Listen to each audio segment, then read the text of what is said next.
Turn it up. You're listening to Live and Loud with the Lord, Nelson, that is. What's up, youngster? Man, it's your world, man. What's up, man? Hey, can you hear me?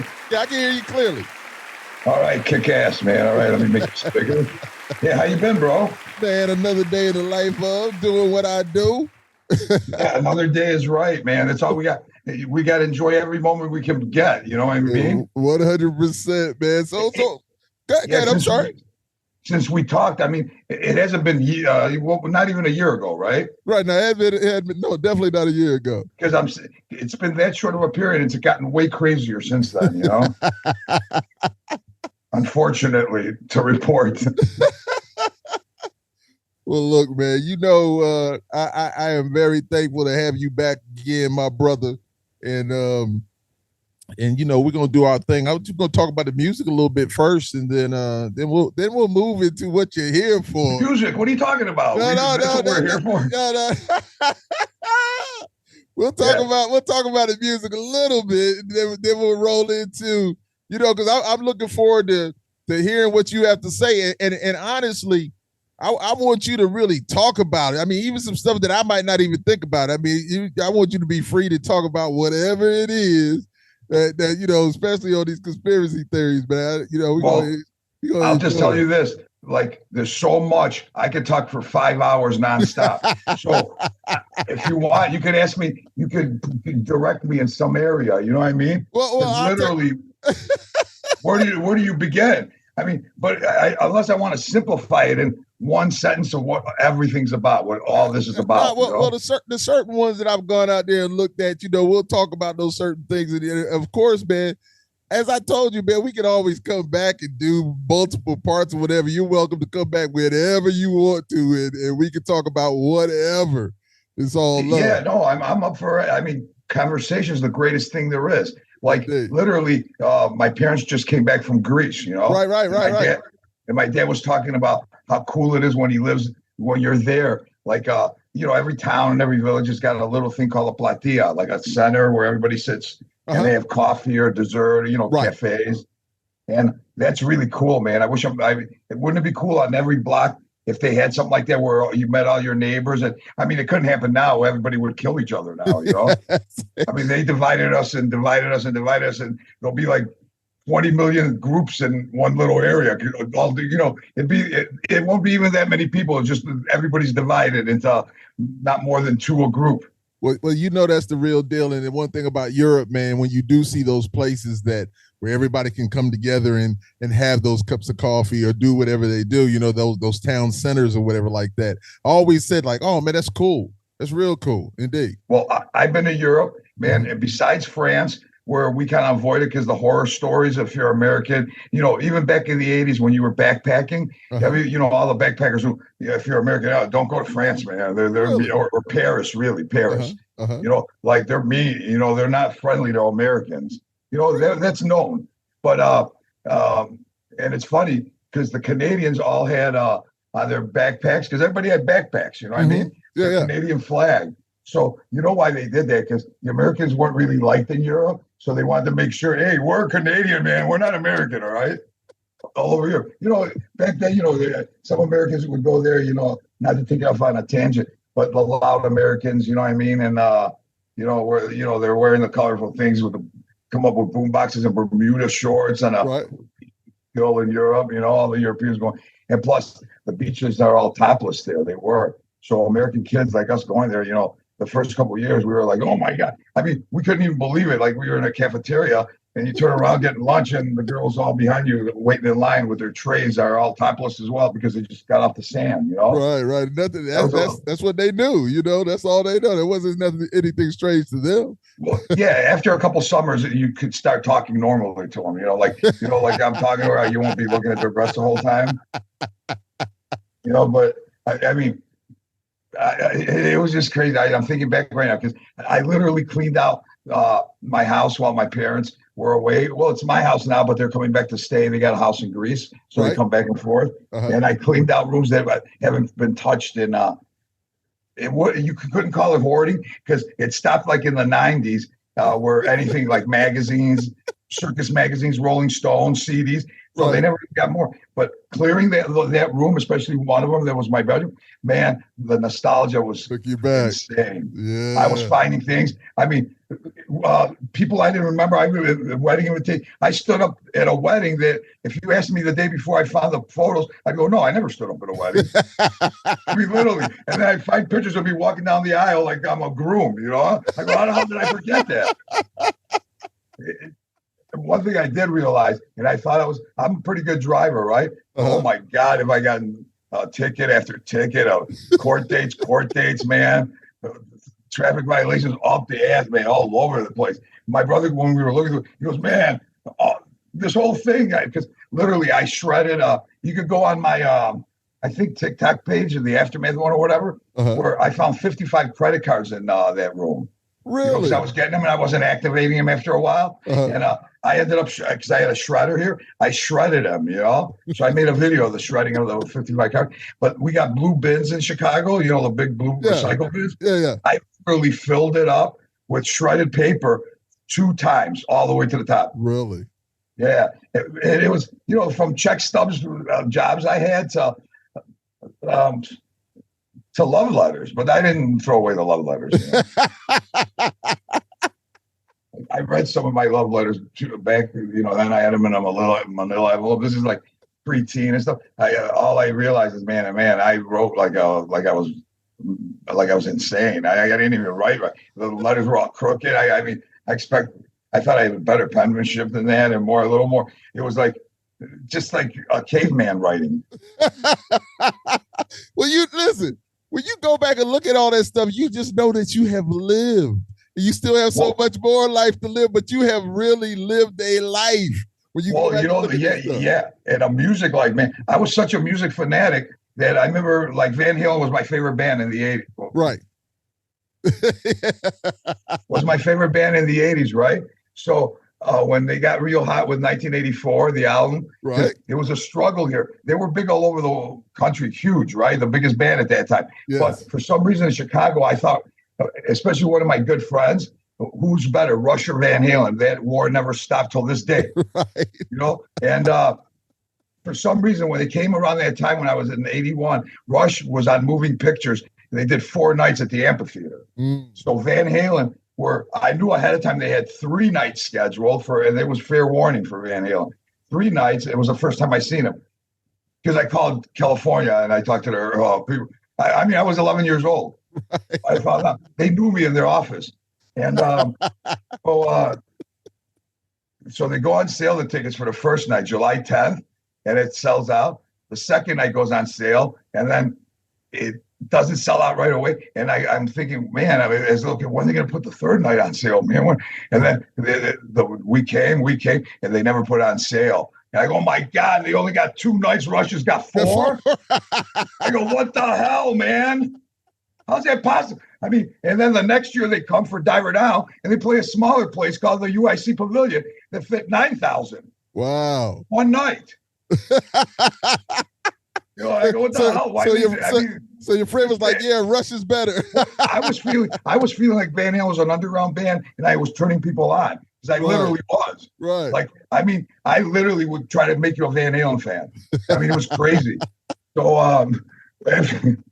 after that, guess what happened? 84 comes around, man. Mm-hmm. They release the album. They become the biggest thing around, you know? It wasn't even because 84, they became like, even on my guitar cases, if you can see the guitar case over there in the corner. It's got Eddie Van Halen 2 stickers. They were the cushion stickers. You got it, you know, like places you got George Michael and Madonna stickers, you know, grocery stores. So they became a household name. No doubt. Well, they beat Rush, and they surpassed everybody. And then I go, oh my God, man! And I was graduating high school that year. I go, what a great year, man! Van Halen's the biggest band in the world, right? And then we're going on our first trip to Greece since 1971, since I was like an infant, you know. Yeah. And then we go to Greece, and all of a sudden we're hanging out in Greece. Oh, we see Van Halen. I seen him twice before I went to Greece, Chicago, and once in Rockford. And then we go to Greece. And then all of a sudden, towards the end of our trip, we're sitting outside the hotel, and this girl that we know in Athens comes up to say goodbye to us. She goes, oh, guess what? Your favorite band's breaking up. I go, what? We go, get out of here. What are you talking about? She goes, yeah, that's what I heard. Your Van Halen's breaking up. And this girl, she lives in Athens. We go, what? Yeah, she's insane. We go, what's she talking about? Right. They're the biggest band in the world. What do you mean they're breaking up? Yeah. Like, who would break up when they think about it? Their first album is huge, and then all platinum in the middle, but they were kind of dropping, the sales, and then they explode again. Right. And then Idiot Ruth decides to quit. She was right. We get back to America, we find out. But luckily, it sounds like it would be devastating, but the reason it wasn't devastating is, you know why?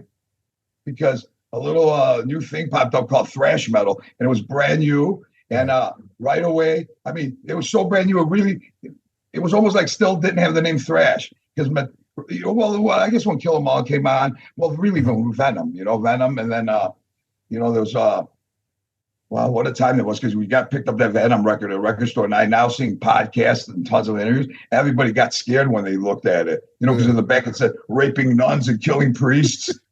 Man, holding him, am I going to get possessed? You know what I mean? And then, actually, when we were little, man, I hate jumping around. When I remember we used to prank call some guy that my dad got into a fight with because they had a business together, a tailor, cleaners, and then something happened, and we were calling him, bugging him, and playing him war pigs, like prank calls.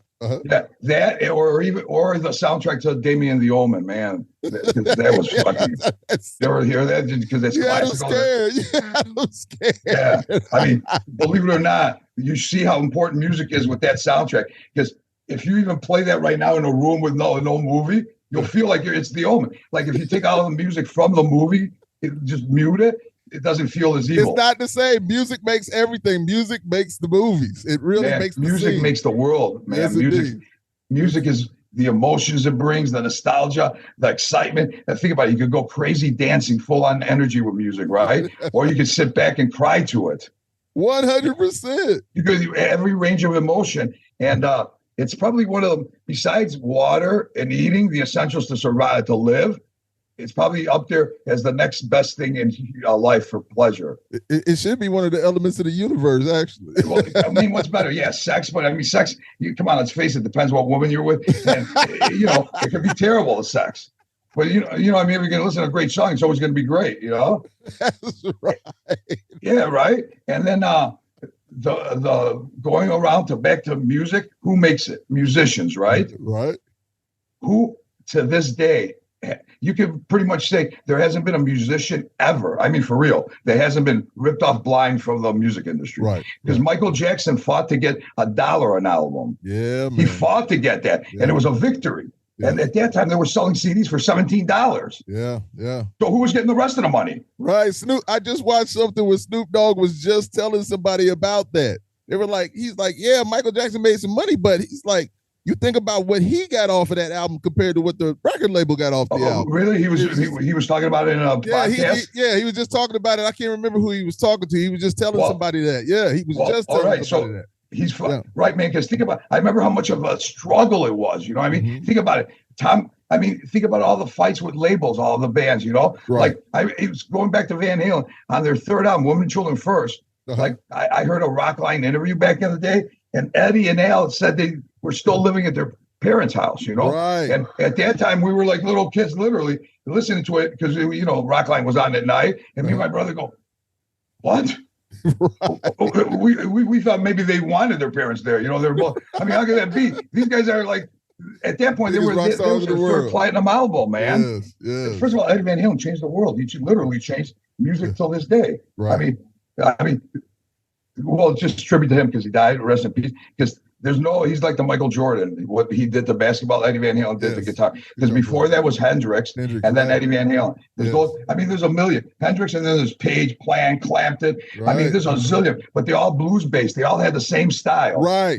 They did come from blues. But then Eddie Van, man, because you hear people say when Eruption came out, think about it. Let's say you were 17 years old, you were playing your guitar, your blues, in your room, and all of a sudden you go to a record store, you go buy, let me check out this album, Van Halen 1. You come to your room, you drop off the needle, You Really Got Me plays, or Running with the, and then Eruption comes on. Literally every guitar player in the world freaked out. Yeah. Because the way you know now, because a podcast, everybody talks forever. So, and you search out Van Halen podcast, and there's one that has 1 million known guitar players, and they all talk, especially when he died. Man, I go, everybody felt the same thing. Even the ones that were established players were going, what the fuck? Or young ones go, oh my God, I don't know what to do now. Right. And I remember one famous guy, I don't know who it was, one of the LA bands, not Warren DeMartini. I know some guys were going, man, we were convinced it wasn't a guitar. They thought it was something else, Right. So, and literally to this day, it's when you hear a guitar solo, whatever band, it still sounds closer to an Eruption than anything else, Right, indeed. And then after that, stage presence, he had the rock star look, No doubt. He had the perfect. I mean, especially when you were young, man, the image was an important thing. Like Quiet Riot, for instance, the music. I hated the music because kids that were born 10 years younger than us really like Motley Crue and Quiet Riot. To me, those bands were retarded, Well, Motley Crue, think about it. They got their first album's pretty good because it's raw, it's got some good songs. Shout at the Devil's got like 4 good songs. And then the last album's got Dr. Feelgood. The rest of the songs stink. Well, I will always love Home Sweet Home. Man, I love that song. The video. Yeah, you're probably 10 years younger than me or something. So am I younger than you or older than you? Well, wait, I was going to go if I'm right, your Motley Crue is our Kiss. You know what I mean? But Kiss, listen, but I, as a youngster, Kiss was it too. But Kiss rules. No, because going through the nostalgia here, I got tons of Kiss stuff. Tons. Right. Even look, and they still work. What's a great album? Hotter Than Hell. Hotter Than Hell. I'm trying to think. I think we talked about it last time. I don't know why I didn't bring it up here. A good friend of mine, Johnny, gave me one of the Kiss's albums. I can't remember which one it is. I have it because I wanted to take it and not put it to it. Look at this guy right here. Stickers, man. Yes, sir. Yeah, and believe it or not, I used a couple of them, man. They work good still. And this is literally from the 70s. Oh my goodness, man. The 70s. Yeah, I mean that's because that's when I got Kiss Alive. Yeah. Alive too. I just had before you had another podcast with my man Seth Rafkin from a band called A Doll's House, and they're from California. Yeah. And they're not heavy, but they're a nice band. They're nice music. And he was just telling me about, back then when when they first came out and when they did things, and here we are as guys in our 50s talking about this music, and it was just like, oh my goodness, man, I could just feel everything he was talking about. So it's just like crazy. No, the conversation is great because, I mean, I'm sure you've seen on YouTube, there's about a zillion YouTube shows of guys our age talking about music. Yes, indeed. Tons. I mean, tons. I can't even see them all. Even podcasts. Music is a time machine, and it's so great. Man, we got ripped off from the beginning, man. Like, again, think about it. These fucking disgusting record label fucking pigs, you know what I mean? The ones in the major labels that robbed us blind, and managers, they're just parasites on bands. Man, the band had everything. Without the band, you got nothing. Right. It's not like they had a product they made and they were making a bad product. They had nothing to do with the music, the thing they sold. They just knew that money. See, money was the key to everything. Beyond all the music, it was the money that they were spending, and that's all they cared about. Was the fact it was about that money, man. It's about that money, even though the talent was there, and you wouldn't make that money without that talent. Well, no, it's all about the money. But they should, I mean, they should be at one point go, hey man, like this band, like Van Halen, for instance, on their third album, they sold multi-million. Let's give these guys, let's make them rich right away now. They shouldn't fucking have to sell. I remember somebody said it back in the day when they asked, he goes, no, man, to become a millionaire rock star, you got to have like at least 3 or 4 platinum albums. Right. Back then. And I that stuck in my head because I go, man, how can that be, Yeah. But the thing is, also the music business was mob oriented. Like even Sharon's family and stuff. Yes. And you hear about people like Suge Knight and everything. I mean, there's a vibe to rip off the artist, always. And if it wasn't for Peter Grant, like the live industry, concert industry, the bands were making it best 50-50 of the gross, from with the promoter, or even sometimes 40-60, percent. But when Zeppelin was going out on I think the first '70s tour, when they knew they had the power, like '71 maybe or something after Zeppelin 2. When they announced that tour, Peter, they put out, hey, yeah, we're coming on tour. All the promoters, yeah, all right, this band's going to sell tickets. He goes, and we get 90%. You guys get 10. Right. And it was a big deal. Like a bunch of promoters go, no, we're boycotting it and everything. But the reason they ended up not boycotting it because they go, man, one promoter at the end goes, man, 10% of Led Zeppelin's better than no Led Zeppelin, Right. Ladies and gentlemen, I'm going to hop in here right quick and just say that we have the amazing Charlie from Aftermath, and we're just having a conversation. He's back again for round 2, and he can have 3, 4, however many times he wants to be here. And I just wanted to make sure that you guys know, because we're going to have a conversation. The first time was an amazing conversation, and I haven't even introduced him properly or nothing, but you know what? We're just rolling and having a good time, man. We're talking about music, and that's a good thing. So, there's no actual format. We're just rolling, man. So continue on, man. I'm sorry for cutting you off. I just want to make sure that people know that this is right. Yeah. Well, then again, I should say I'm Charlie from Aftermath, and I'm in Chirac right now, Chicago. I hate to use that word, man. I mean, that word it pains me to use it, but.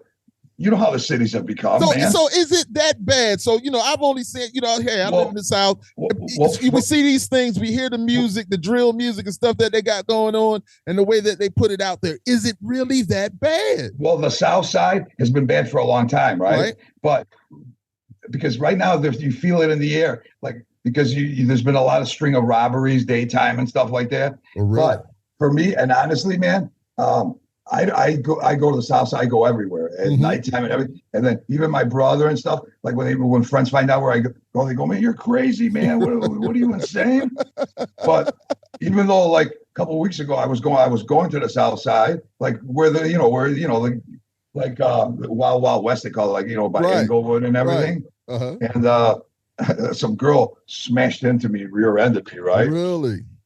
Yeah, but then it was her fault. But it's funny. She was like born in 2004, and then she wasn't even paying attention when I walked in. It was the middle of the highway with traffic. The cop came. We were yelling, "Get out of the way! You're going to get killed by a truck!" Because we were in the middle of a 4-lane highway, the Eisenhower, so the cars had to go that way. Right. But I got out of my car and went to her car, and I wanted her insurance. What was I going to do? She hit me. She's going to have to pay for it, right? Right. Yeah. She was looking at me. She was talking to her mom, looking for stuff, and she was answering her mom, but I had the same questions. So I go, "What happened?" And then she was talking, "I wasn't paying attention." She was screaming like her mom. She goes, "I can't find the car," and because I go, "I need your insurance information," but she wasn't saying. She goes, "I can't find the car," because her mom was asking everything, right?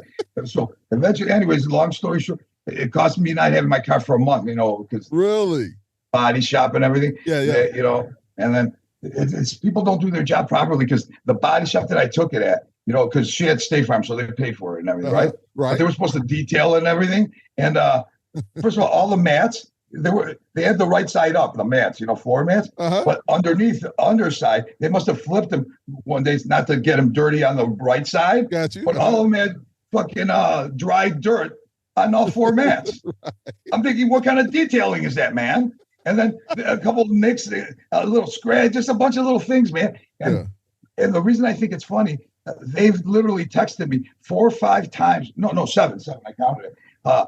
How was their service? Those texts. How was it? Right. Yeah, and they're changed every time. I mean, I go, so you're texting me that many times, and now I'm really. I mean, is that annoying or what? Right? And yeah, I wanted to reach. Anyways, see, when you want to find stuff like that, when you're under pressure, you never find it. Right. But anyways, one time they even gave a cheap compliment that it was a pleasure to work with me. You know what I mean? Right, like, right, indeed. Yeah. Well, and the funny thing is, it's crazy. I can't even explain it right because I had a rental car, right? So I dropped it off there. I just wanted to get out of there. So as soon as I got my car, I ended up hanging out there for a little while, checking out all this stuff. And even though the rental place came and the car was dropped off at the body shop, right? So somehow I forgot out of everything the garage opener, the remote control. Yes. The lady goes from Enterprise, goes, yeah, we're closing up at 5. It was like 10 minutes to 5. She goes, I'll be there in like 10 after 5. It got almost to 5:30, and she wasn't there. And I was getting angrier and angrier. Right. So I go to the guys there. Man, I'm just going to bust that window, man. I got to get out of here right now. What is it, $100? Well, I'll just fucking bust it. You know, I'll give you $100. You know, and then I went across the street. I started punching the window. The driver's like, doo, doo, doo. Right. And then I went to the other side. I started punching the passenger side. And then out of nowhere, as I hit the last one, I turned around. I heard walking away, and I heard beep out of the car. And then I went, what the hell was that? I opened the door. I go, my God. So the body shop guys were all across the street looking. They didn't know what happened. But apparently, the Enterprise lady was driving by that minute, and she see me punching the car, and she got scared. And then she just hit the button. And didn't want to deal with coming out of her car. So I heard that from the body shop people afterwards. So then I'm thinking, why are they giving me a weird compliment on one of the last texts? Like, how was the service? You know what I mean?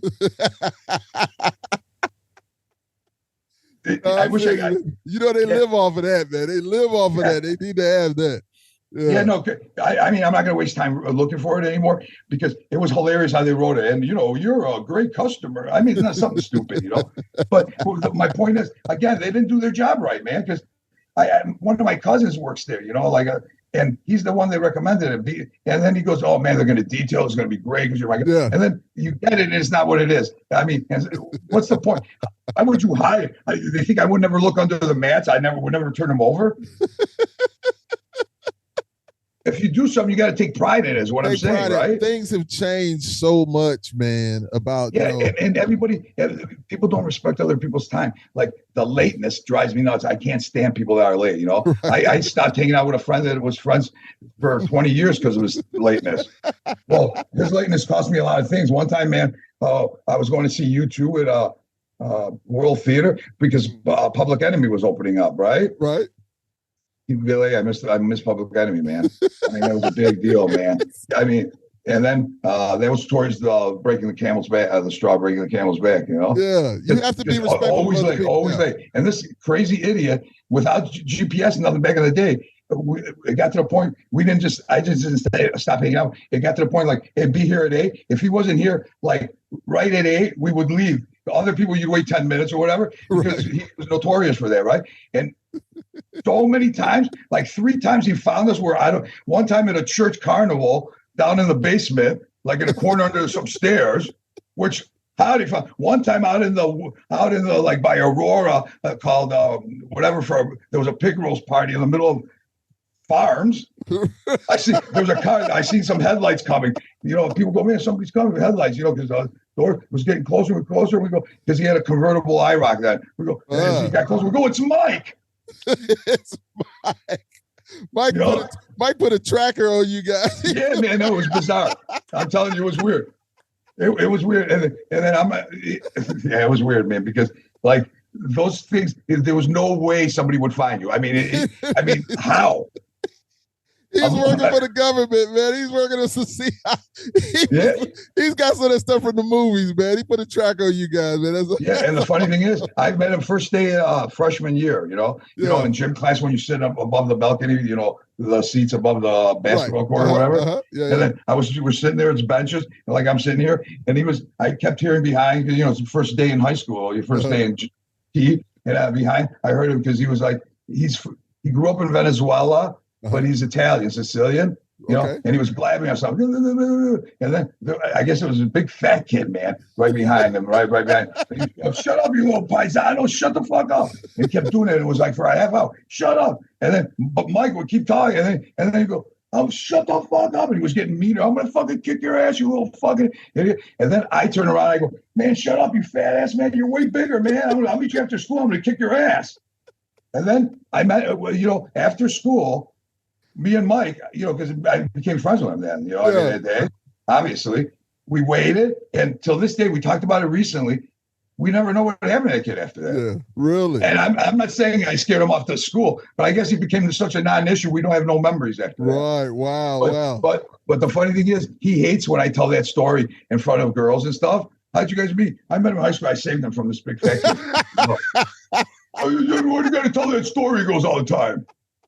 What's funny about that is that I had Kurt Dimer on the show, and Kurt Dimer's out. He's actually out with Skid Row and Buck Cherry right now, and he has a song, and he talks about meeting how we used to do stuff back in the day, like meet me in the back of the school.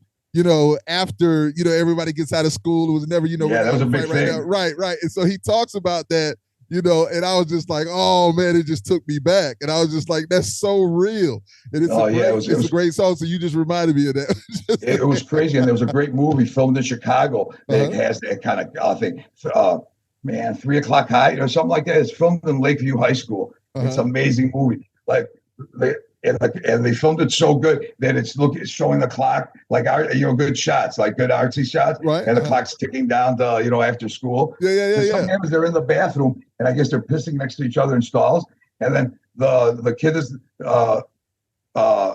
picks on the bully, I guess touches him or something, like touches his hand, leather jacket, and the way it's filmed, the bully looks back down, and his hand goes.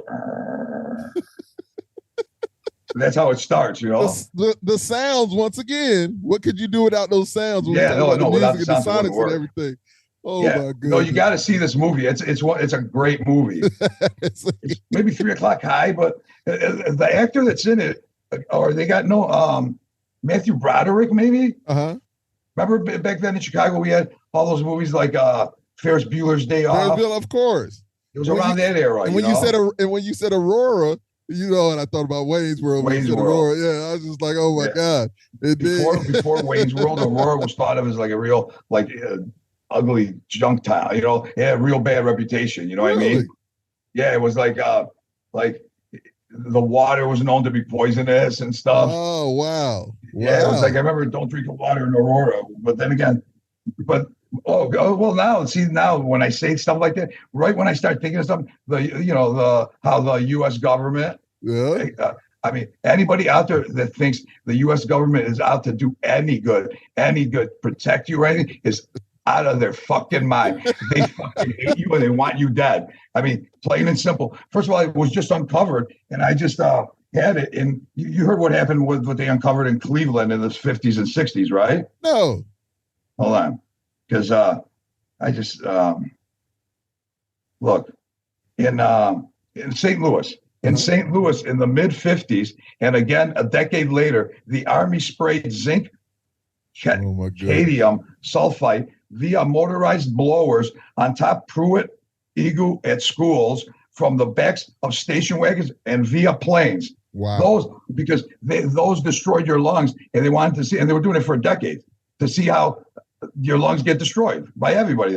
And look, it says it even here. What was the CIA experiment in St. Louis? St. Louis leaders were told at the time that the government was testing a smoke screen that could shield the city from aerial observation in case of Soviet attack. Wow. Evidence now shows radioactive materials, not just zinc, cadmium sulfite, was part of the spraying. All right. So right there, you're right. Think about it. Your government did that. It's almost like you're in a family of a known history of these people murder this family, right? Mm-hmm. And whatever. And you think the new generations are going to do it? So when we say they're spraying stuff in the sky, the chemtrails, that's one of my questions. Think about it, how similar the plan is. What's their excuse now? They're spraying them to shield us from the sun because the sun's too hot. So first of all, that is insane. We need the sun. Yes, just saying we're going to shield you from the sun, you need to bitch slap them. Just for that. What are you talking about? So the thing that gives us energy, block it off. Oh man, they're so. And then not only shield, what were they saying here? To shield them from Soviet attack. That's why they were doing it while they were poisoning. They're poisoning us now, telling us. Man, bro, I guarantee you, man. If it wasn't for them, you think you'd. If the hospital system wasn't rigged to make you even sicker, that like the third leading cause of death in the United States is medical hospital errors. Hey, listen, I can really, really believe that, man. So much stuff is going on, and listen, I can really get into that also. And it's just that it puts a lack of trust.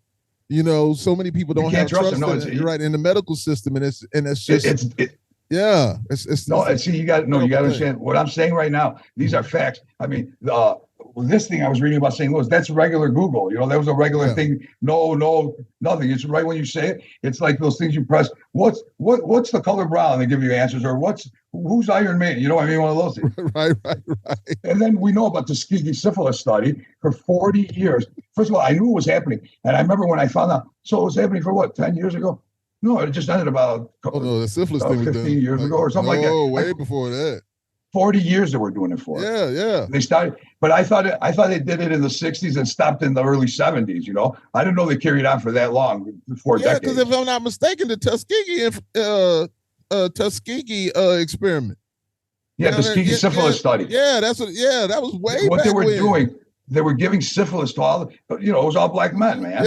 Yeah. I mean, they got tons of photos and video. Poor guys were lined up thinking, and the doctors, man, that community wanted the doctors to come in and look at them, to get good. And you could tell they were excited, we're getting shots, they're taking care of us. They were fucking murdering him, man. It's crazy. Poisoning him. I mean, there's in New York City with the subway spraying people. I mean, they're spraying us, and it's slow death, you know what I mean? Because their thing is depopulation is at 100%. What do you think wars are? You think wars just said, man, no war, especially in this modern age, has the citizens have had anything to do with it. Nothing. There's never been World War I. There was never the Germans, all the German population, or the Greeks, or the Italians, or the Spain. Hey, let's go over and conquer Greece, or let's go over. Never. It wouldn't even. It's the few select 1% of the 1% that controls the world, and they decide to shift things and depopulate. That's all what it's about. And there's 3 world wars planned. And if anybody thinks they're not going to do a third, they've been talking, man, can't you tell they're amping up for the 3rd World War? First of all, to antagonize Russia, because Russia's part of the game. They're all together in on it now. Right. Even though Russia, but even, let's say it was real, right? Because it's going to be real once they kill us, with 3rd World War. What they're doing, you wouldn't do that normally to another power. You know what I mean? Even they had the idiot, what was that actor, Sean Penn? Hey, if we're nuclear, bring it on, or whatever. In New York City, they had commercials, PSAs running, what to do if a nuclear bomb drops. Right. You've seen those commercials. Yes. I mean, once they start putting that around, if you follow conspiracies and everything, I mean, it's coming. They're testing everything because the biggest fear they have is us exposing them. That's why we got that song, We Don't Want a Riot, one of our songs on the album. We don't need a riot. Right. Man, don't go on the streets.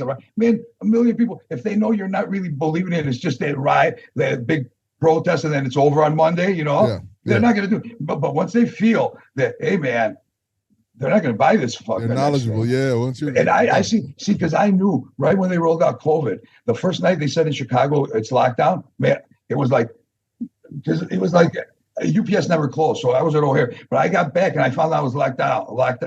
You were in lockdown, so it was around midnight or whatever. And when I found out, because my mom was here before she left for Greece, and then I go, "We're what?" She goes, "Locked down." They said you can't go out. I just went out right away. Just got in my car and drove. And then because I just couldn't do it. They can't tell me to lock down, man. And then so I started driving around. And then I went around like my neighborhood and everything, and nobody was out. I went down the major streets, but then I started going down one street, and they were all military trucks rolled up. And I seen in the distance, those Jeeps and everything, and they were all like over there. So if I kept going straight, because I stopped, and before I started proceeding, which was like I could see them, like maybe a mile down, less than a mile, you could see them, I go, man, I got to go through it. What should I do? Because I go, man, but I had weed in my car, I was smoking. I had a couple other maybe drugs, I don't know. But but it was a big decision. I was struggling because I almost felt, I got the bad vibe. I almost felt they're going to arrest me because it was the first night of it, and this guy's already out, and the car smells all like he's smoking. Yeah. He's the only one out. There's another thing. Because I kept thinking, well, I'll tell him I'm going, And so anyways, they were there for maybe a week, right? Maybe a couple more days. Right. I didn't go through them that night, obviously. And then guess what? As soon as they realized everybody was voluntarily, nobody was complaining. They go, all right, we'll lock down our stores. Oh, I'm putting on a mask on. Yeah, I'm 6 feet apart. The public was buying it. They didn't need them anymore. They got rid of them. They left. They're only there because they wanted to get it going in the beginning, because this one, they were already on the ground. They were already pushed it. So if the backlash came, they weren't prepared for it. So they needed action. They couldn't just start. But if they knew the backlash was going to come before, like now when they said there's a new COVID coming and lockdowns are coming, it was, it's been on the news and everything. Right. Because Alex Jones got some whistleblower, and then it got so big that it was supposed to be September. I mean, literally, airlines were going to start wearing masks again, demanding them and everything. Schools here and there around America were closing for COVID. They were claiming, they were amping it up again. But right now, it got so big, the people, man, I ain't doing that, man. They can feel it. It might have prevented it. But and so a lot of truthers and people like that are rejoicing. But see, they don't realize, man, that's just going to make them start again. You know what I mean? Because I don't want to assume. So did you have the shot or you didn't have the shot? Oh, never. No, never had I'd rather be dead. No. I need a shot. No. I mean, I don't want to say, man. See, right now, I'm not, Lloyd. I'm not going to if I'm talking to somebody like right now, you got to know, man, you're living, everything you've been told is a lie. Every history. I mean, everything. Man, you really think they went to the moon with that piece of junk? So we're gonna get into that also. No. See, today, look, today I made that video, right? Right. That was NASA. What did NASA say? I'd go to the moon in a nanosecond, but unfortunately, we damaged the we lost all the technology, and it's hard to get back. I mean, who would buy that? It's like literally, if you buy that, you must still believe that Santa's going to bring your kids toys in Christmas. So you don't believe that we went to the moon at all? And they say we did 7 times, so you don't believe that? No, it's impossible. You can't go to the moon. You can't leave the firmament. And they lied about it. The reason they lied about the whole space bullshit, and they're bringing aliens don't exist. There is no aliens. There is no space. The reason is they're hiding God. They're hiding our creator. They want us to go away from nature. So we've been taken prisoner. Look, we've been taken prisoner under a legal system. See, it's the United States corporation. And that, just look it up. That's what it is. It's not, and it's all under the District of Columbia. So the reason the capital letters on the birth certificate and capitalized, that's a symbol of you're a corporation. They buy us as bonds. Right. So when you get born, you're collateral to their debt. You know what I mean? You're a part. Right. You sign on. You know what I mean? You sign on, even with the umbilical cord getting cut at the wrong time. Even when they start counting the age later than they should. Mm-hmm. And so really what you got as your own is the alpha and the omega, like the birth and the death. The meantime is all theirs. And all the words they use are all like, it was a lie that words don't hurt, words, mm-hmm. Words like a punch hurts, right? But words have meaning. Words cast spells. That's why the language is so insane. It's almost like a decoded poem or whatever, like spelling. It's really because words cast spells, mm-hmm. And even when you say certain things 3 times, it's vibrations. Right. There's a magical element that's not magical because we've seen snippets in our life. I remember when I was in school and they had these videos in class where certain music, there was the good sounding music made pretty things in the raw, when it was vibrating. The evil sounding music, the more darker notes, made evil, ugly sounds, Right. Mm-hmm. Yeah, and that was like, or deja vu people experience. Right. All that, the magical stuff, which we could call, they basically were living like cavemen. You know what I mean? Now we could have been where our mind, if they told us what we really were and where we were, they're telling us in school. Hey, you're living on a ball floating through space 1,000,000 miles an hour. It's all black. There might be aliens out there. Who knows? And we started from a big explosion. Man, if somebody tells me that to my face of authority, I go, do I look like a fucking idiot? I mean, for me to believe that, I have to fucking keep sucking my thumb and be 3 years old. And even then, I'd question it. I mean, yeah. So we're floating through space 1,000,000 miles an hour, yet I see the same stars over my house every night. So they're floating with us 1,000,000 trillion miles an hour? Everything is flying through space. You don't believe that, huh? No. It's the biggest deception, man, because they're hiding God. What they really should say is, I want you to say some more to your that. creator. Yeah. That's what Slaveable is, our song. You're under your creator. You're not made. You're made of God, godly, like in His image and stuff. And you're being judged. The reason we're given free choice. You know, we could pick good. You know, I could go out that door. I could go out the way. I mean, free will. Whatever. Free will. Yeah. You know? Yeah. It's because the only thing that makes it like if your creator it's to judge your souls to see who makes it through the satanic planet with their soul intact to go to the next thing. You know what I mean? Because I mean, come on, man. I mean, everything they say. So let me ask you a question. Well, first, let me say this. I was watching something on Amazon Prime, and it was called, if I'm not mistaken, it's called Genesis, right? And they were talking about how everything first started. And so you have a lot of these, you know, these physicists, Neil deGrasse Tyson and other that guy's people an idiot. who speak about. And he gets cocky with people too. He's got like a little attitude, like he thinks he's Mr. Tough Guy. Like you notice how he talks back even with Joe Rogan. Man, I love to talk to that motherfucker. So when we're having, I pay attention and I'm listening. But I was talking with my sister, and like my father's a bishop. I have a lot of family members that are very religious people. And I don't talk about religion a whole lot, but they're very. I believe in God more than anything now because of researching the truth. Right. So they were talking about Genesis, right? And so they were talking about the Grand Canyon, and I was having this conversation with a guy I know a few weeks ago, and so they were saying like, stop saying that the Earth was formed millions and billions of years ago.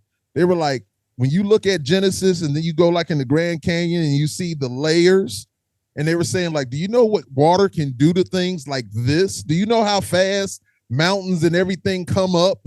You know, quickly like this. They're saying, stop saying all this millions and billions of years stuff. That's not what's going on. God is so much more in line to what Genesis says when they started. And these are other scientists looking at the Earth and looking in the Grand Canyon and seeing how the layers are. And so they think it's older than what they're saying, or young? No. They're not saying it's older. They're saying like it's right in line with what the Bible says. They're saying all the other stuff that they're talking about. They're like. And so it answered a whole lot of questions for me because I know I spoke with my wife and I spoke with my sister the other day, and I was just like, man, it's just, do you ever just wonder? Here we are, as you were just speaking about, we believe.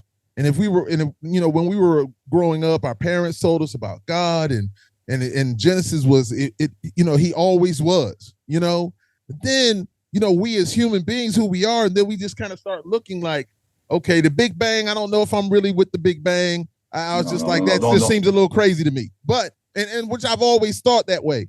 But when you start thinking about God, and it's just like, where did God come from? It's like, we want to have that understanding. And like my sister said, like, as they say, some things aren't meant to be understood. I was just going to say that. Yeah. Right. And that's really a little difficult in a sense because we as human shouldn't beings. Be, though. No, I'm just saying we as human beings, I mean, we let it go because there is no way of understanding it. We know that right now we're on Zoom and we're having a conversation with each other. We can see each other.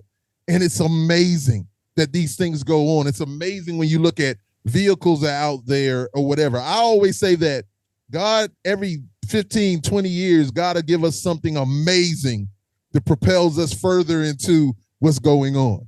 That's just my thing of how I think. The Bible says, though, the Bible says, I wasn't, before I really did a research how the world really works, and it happened about like a decade ago or a little over a decade. Like I wasn't an atheist, but I didn't believe in a religion barely at all.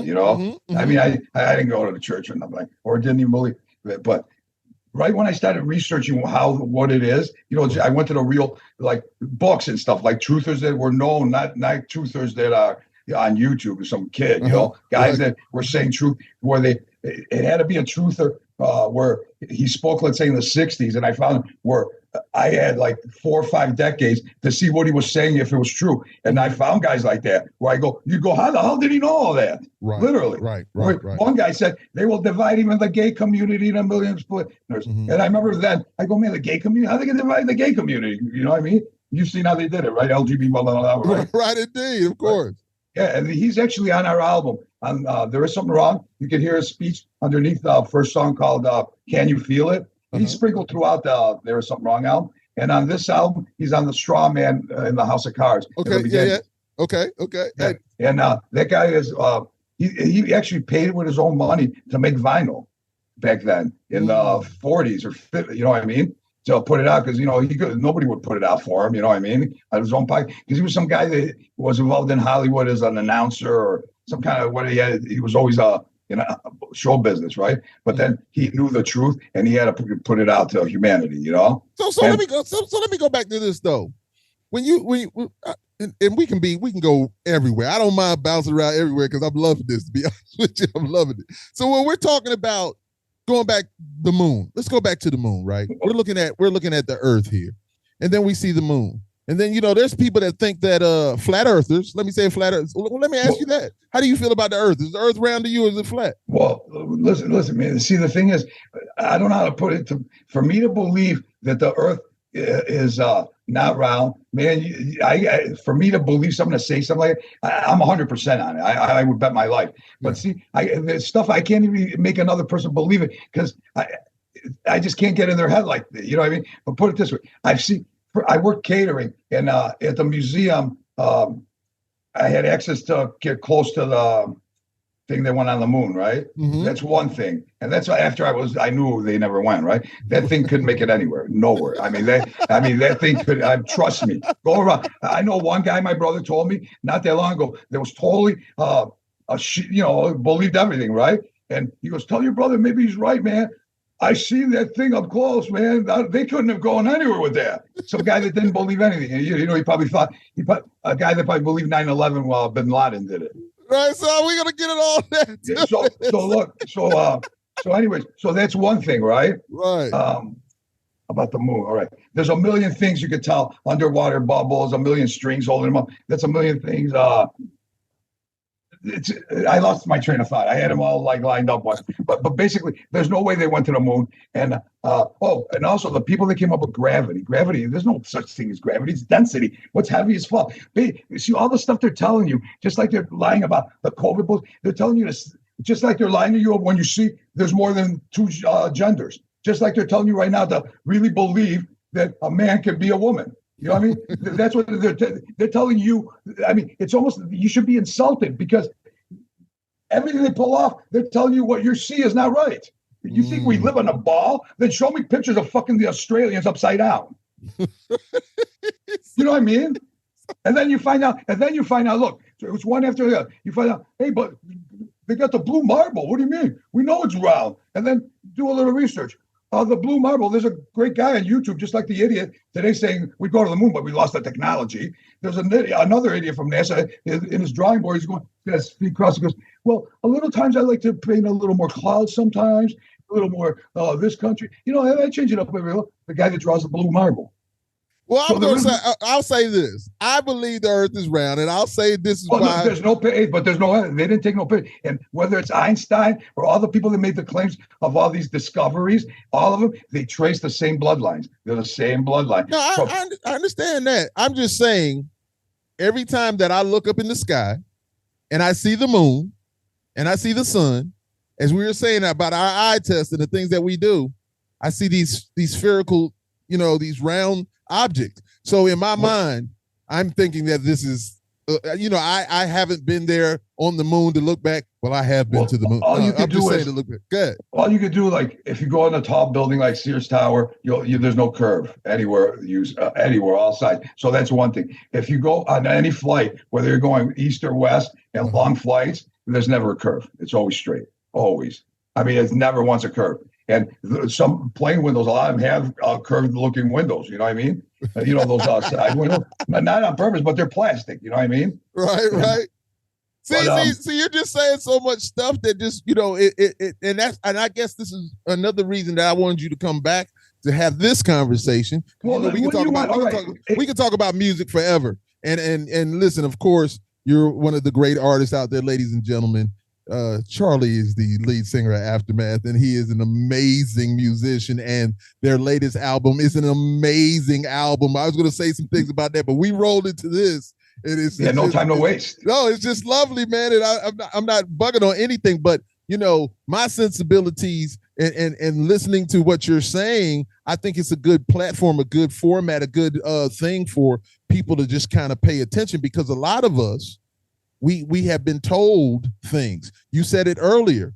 You said it earlier about, us not really knowing things, or we've been lied to. They lied about everything. Right. And I just remember me going, and I think I spoke about this last time, is that I had a song with Plastic Catastrophe with Lord Nelson. Everything that I've been told, I now question.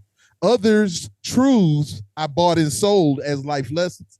All that glitters isn't gold, my impression. And so those are the things. And then what you said is when we go do our own studying, we look into things in our own way. And we see things just start thinking like this, not to interrupt you, just start thinking everything that it could be a cover up, and the way they operate. When you start paying attention, they're doing everything. Like whether it's bands speaking up, any musician that's ever come up and talked against them is dead. John Lennon, when I seen that he was on a show, Dick Cavett or whatever, and Dick Cavett goes, so you basically think the American government's evil or whatever? And then John Lennon goes, no, all the governments in the world are. Right when he said that, I go, oh my God, man, no wonder they killed him. Or when what's his name, Prince was talking about chemtrails on the talk show. And he said, I don't know what they are, but when they come, the neighborhood's cool. He goes, but when they come and spray those lines in the sky, the neighborhood's in chaos after. And that's him saying, I mean, you can find that on YouTube. It's getting harder and harder. Right. I saved it. So man, he can't be talking about chemtrails, because that means if he's talking about that, he knows more than that, and he just died of a pill thing, like that.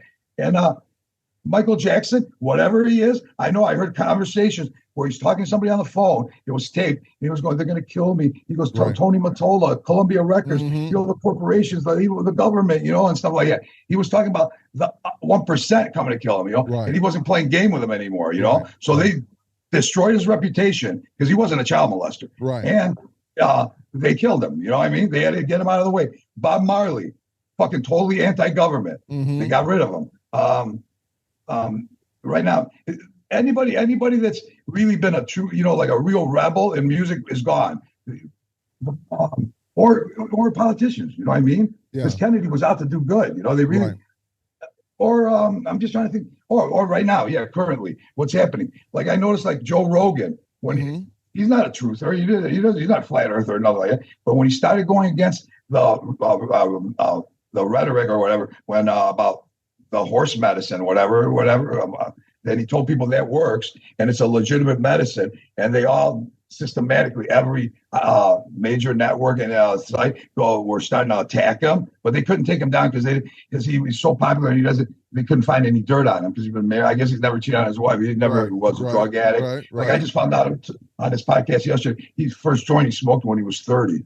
Really? Well, a friend of mine, you saying that, talking about the horse medicine or whatever, a friend of mine, and he had COVID, but he talked about that medicine. And he said after he and his wife, after they took it, he said they got better just like that. And so did he. He was proof.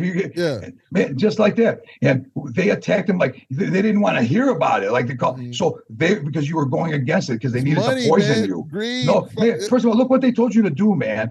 Any common sense person, any guy with common sense will go, they told us to stay away from each other, be by ourselves in the room in the dark. That's so unhealthy. It's insane. I mean, everything was anti. They never said get in shape or do that. It's right. And now when they're talking about rolling out the new vaccines, really, look what Biden. He flaunts it in your face, and he's nothing. He's just a dumb puppet. They're all puppets. Those things you said. He goes, we got a new vaccine coming out, and hopefully this one works. So let me now. I'm going to get back to and the last thing. Good. Man. Now I want to go back to the moon thing and talk about the firmament. What is how you say firmament? Firmament. So, all right, about the firmament. Because I want to give you fact. Before you ask your question, in 1969, it was reported on the LA Times on the cover. For some reason, the U.S. government took every weapon they had for 45 minutes, literally, and shot nonstop 45 minutes. Rocket, whatever, tons of money on weapon, ammunition, straight up for 45 minutes, straight up. And it's in the newspaper. And I remember the heading was, why would the U.S. government spend like blah, blah, blah amount of dollars shooting straight up for 45 minutes in the air? Straight up. They were trying to crack the firmament. They've always been trying to do that. Like the whole CERN, CERN, or the super collider in Switzerland that's going around, it's supposed to hit, and it could cause black man, it could cause open gates, and we could swallow up the earth. CERN, the big science place. Good. I'm not good.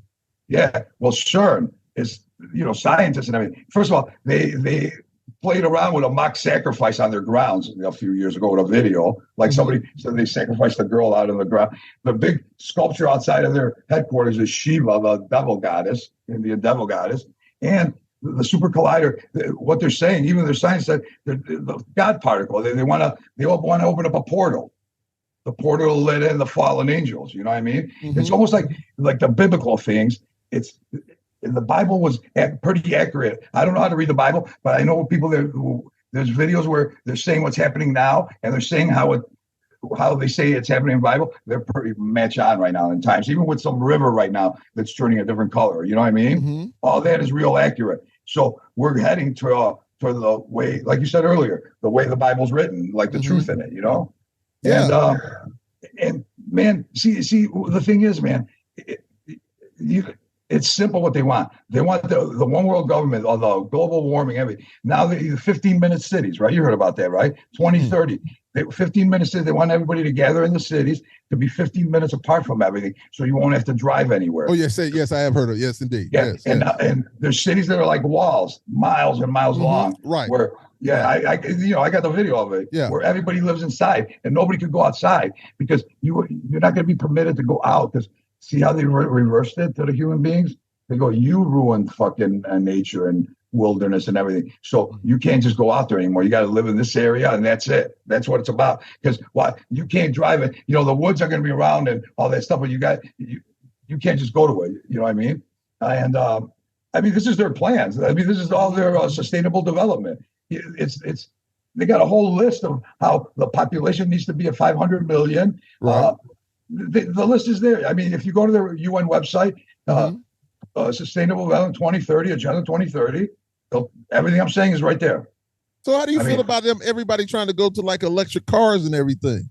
Do you think look, come on, man. Look what the joke they are. Now they found out in Los Angeles, people were buying cars, electric cars, to save money or save time. Man, they can't recharge them. It takes days to recharge. They're just a big mess. Right. I heard on Rogan's show where people, because they love talking about cars and stuff, and they were talking about their cars, and they were just laughing how they became nothing like what they said they were going to be. And by 22 more years, they announced that in Los Angeles they're going to ban them anyways or something like that. Ban electric cars or gas? Well, I think cars altogether, like something like that, Oh, really? So it doesn't matter anyways. Wow, because I know a lot of these major, car dealerships and car makers are going. They're saying, well, we want to be all electric by this time. And so when I hear that, that's just really odd to me. So is there a bigger, once again, like my homeboys say, plots and schemes, Oh, no, there is. It's all one thing, though. It's all one thing. There's a million plots and schemes, but it's all about one thing only. And first of all, you heard like states by 2025, a bunch of them already signed on. They're going to ban pork, milk, and something else. You heard about that, right? No. I'm just. What states are banning pork and milk? Pork and milk. 9 states have banned cruel. Wait. Why is pork banned in California? Why is pork really? What is the? Anyways, hold on. Let me do it better. What states will be banning pork, milk, etc.? Ladies and gentlemen, it's Charlie and the Lord, and we're having a great conversation. Anyways, it's not going because I got it hooked up through Bluetooth. No, it's all love, man. But anyways, it was out because usually when this happens, I'll grab a snapshot of the news, the headings and stuff just to show my brother and people that care about it. Yeah. And the pork thing, well, you heard about in Europe, they've closed down tons of farms because the cows are destroying the environment, right? Well, I know Russell Simmons has always talked about the gas that they emit. And but what's how many farms they closed down? Mm-mm. Oh man, see, I got see with this stuff. I want to break up the other one. You mean and these are just farms in Europe? Yeah, it's happening in Europe first, right? See how they're burning things. You look at the Maui or whatever fires. Everybody's freaking out. A million things. For one, they didn't let them in. They didn't have water. A million things, right? I heard from all angles. Every mistake, but it was coordinated to get their area clear Just like they're doing the clearing areas, they're bringing people closer. I mean, it's only going to be districts. It's going to be 5 districts. It's not going to be any more countries, you know? So now, does that mean the Illuminati does exist? Well, they've had a million different names, you know what I mean? Mm-hmm. All you got to know is, like, they even identified themselves, because we didn't know growing up. Did you ever hear out of nowhere announcement on news? 99%, 1% in the 80s, 90s? Nobody talked. No. I mean, if that was one thing, we'd be bringing it up all the time, and we're never going to be the 1%. You know what I mean? Right. I never even knew there was a 1% only, you know, back then. So all that I knew is the 5%ers, you know, when they're talking about the religious thing from off of the Muslim stuff, Islam, whatever. But, you know, but they would always say within the music, though, the 5%, and then they were like the 1% of this or the 2%. And I never really understood it back then, you know, just listening to music. Listen, the 1%, they said they own all the money, you know what I mean? Right. But it's there is a 1%, because the people that run the world, literally, we don't know their names. They don't go on TV. They don't go on it. Everything that we see, all these people, all of them, from Obama to blah blah blah blah. They're just talking heads for them. They just use them, just like they use TV anchors. You know what I mean? Right? Yeah. I mean, see, I can tell you, man. See, right now when you're even believing anything official from the government blows my mind. Not just you, anybody, because the deception in front of your eyes. First of all, 9/11, they only used the 2 buildings got hit by planes, right? But the Pentagon and the fucking Philadelphia, they told you planes got hit, and there wasn't a plane there. I remember the news report on the ground in Philadelphia, trench coat guy with a thing out there. He goes, "This is a very strange airplane. No fuselage, no black box, no luggage, no parts of chairs, nothing."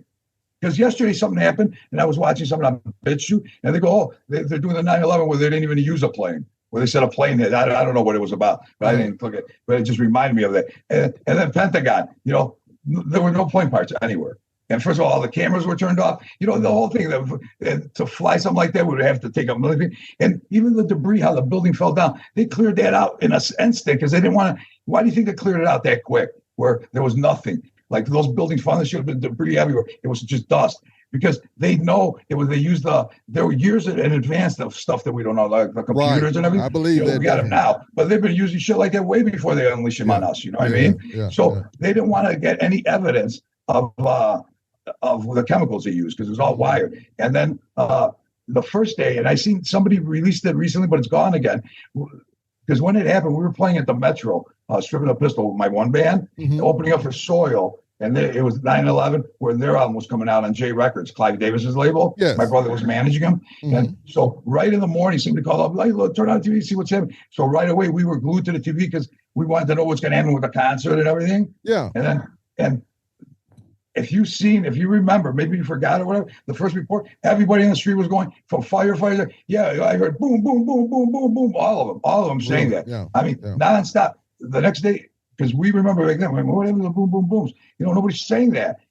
No, they cut that all out, you know, because the deception in front of your eyes is just insulting to me, man. And it started even when I was little, like not little, man. When I got pulled over for a guy busted for marijuana a lot of times, right? You know, and a guy comes up to my window, let's say, and a couple of times I almost it got to the point where I crumbled up the ticket right in front of the guy, and I go, "Man, what the fuck?" I mean, I don't want to take it to that moment, but my feeling was, why would you stop me from driving somewhere right now, you big fucking idiot, when I'm smoking weed that should never be illegal, and I'm driving fine, and you come here and give me a ticket and take away my weed?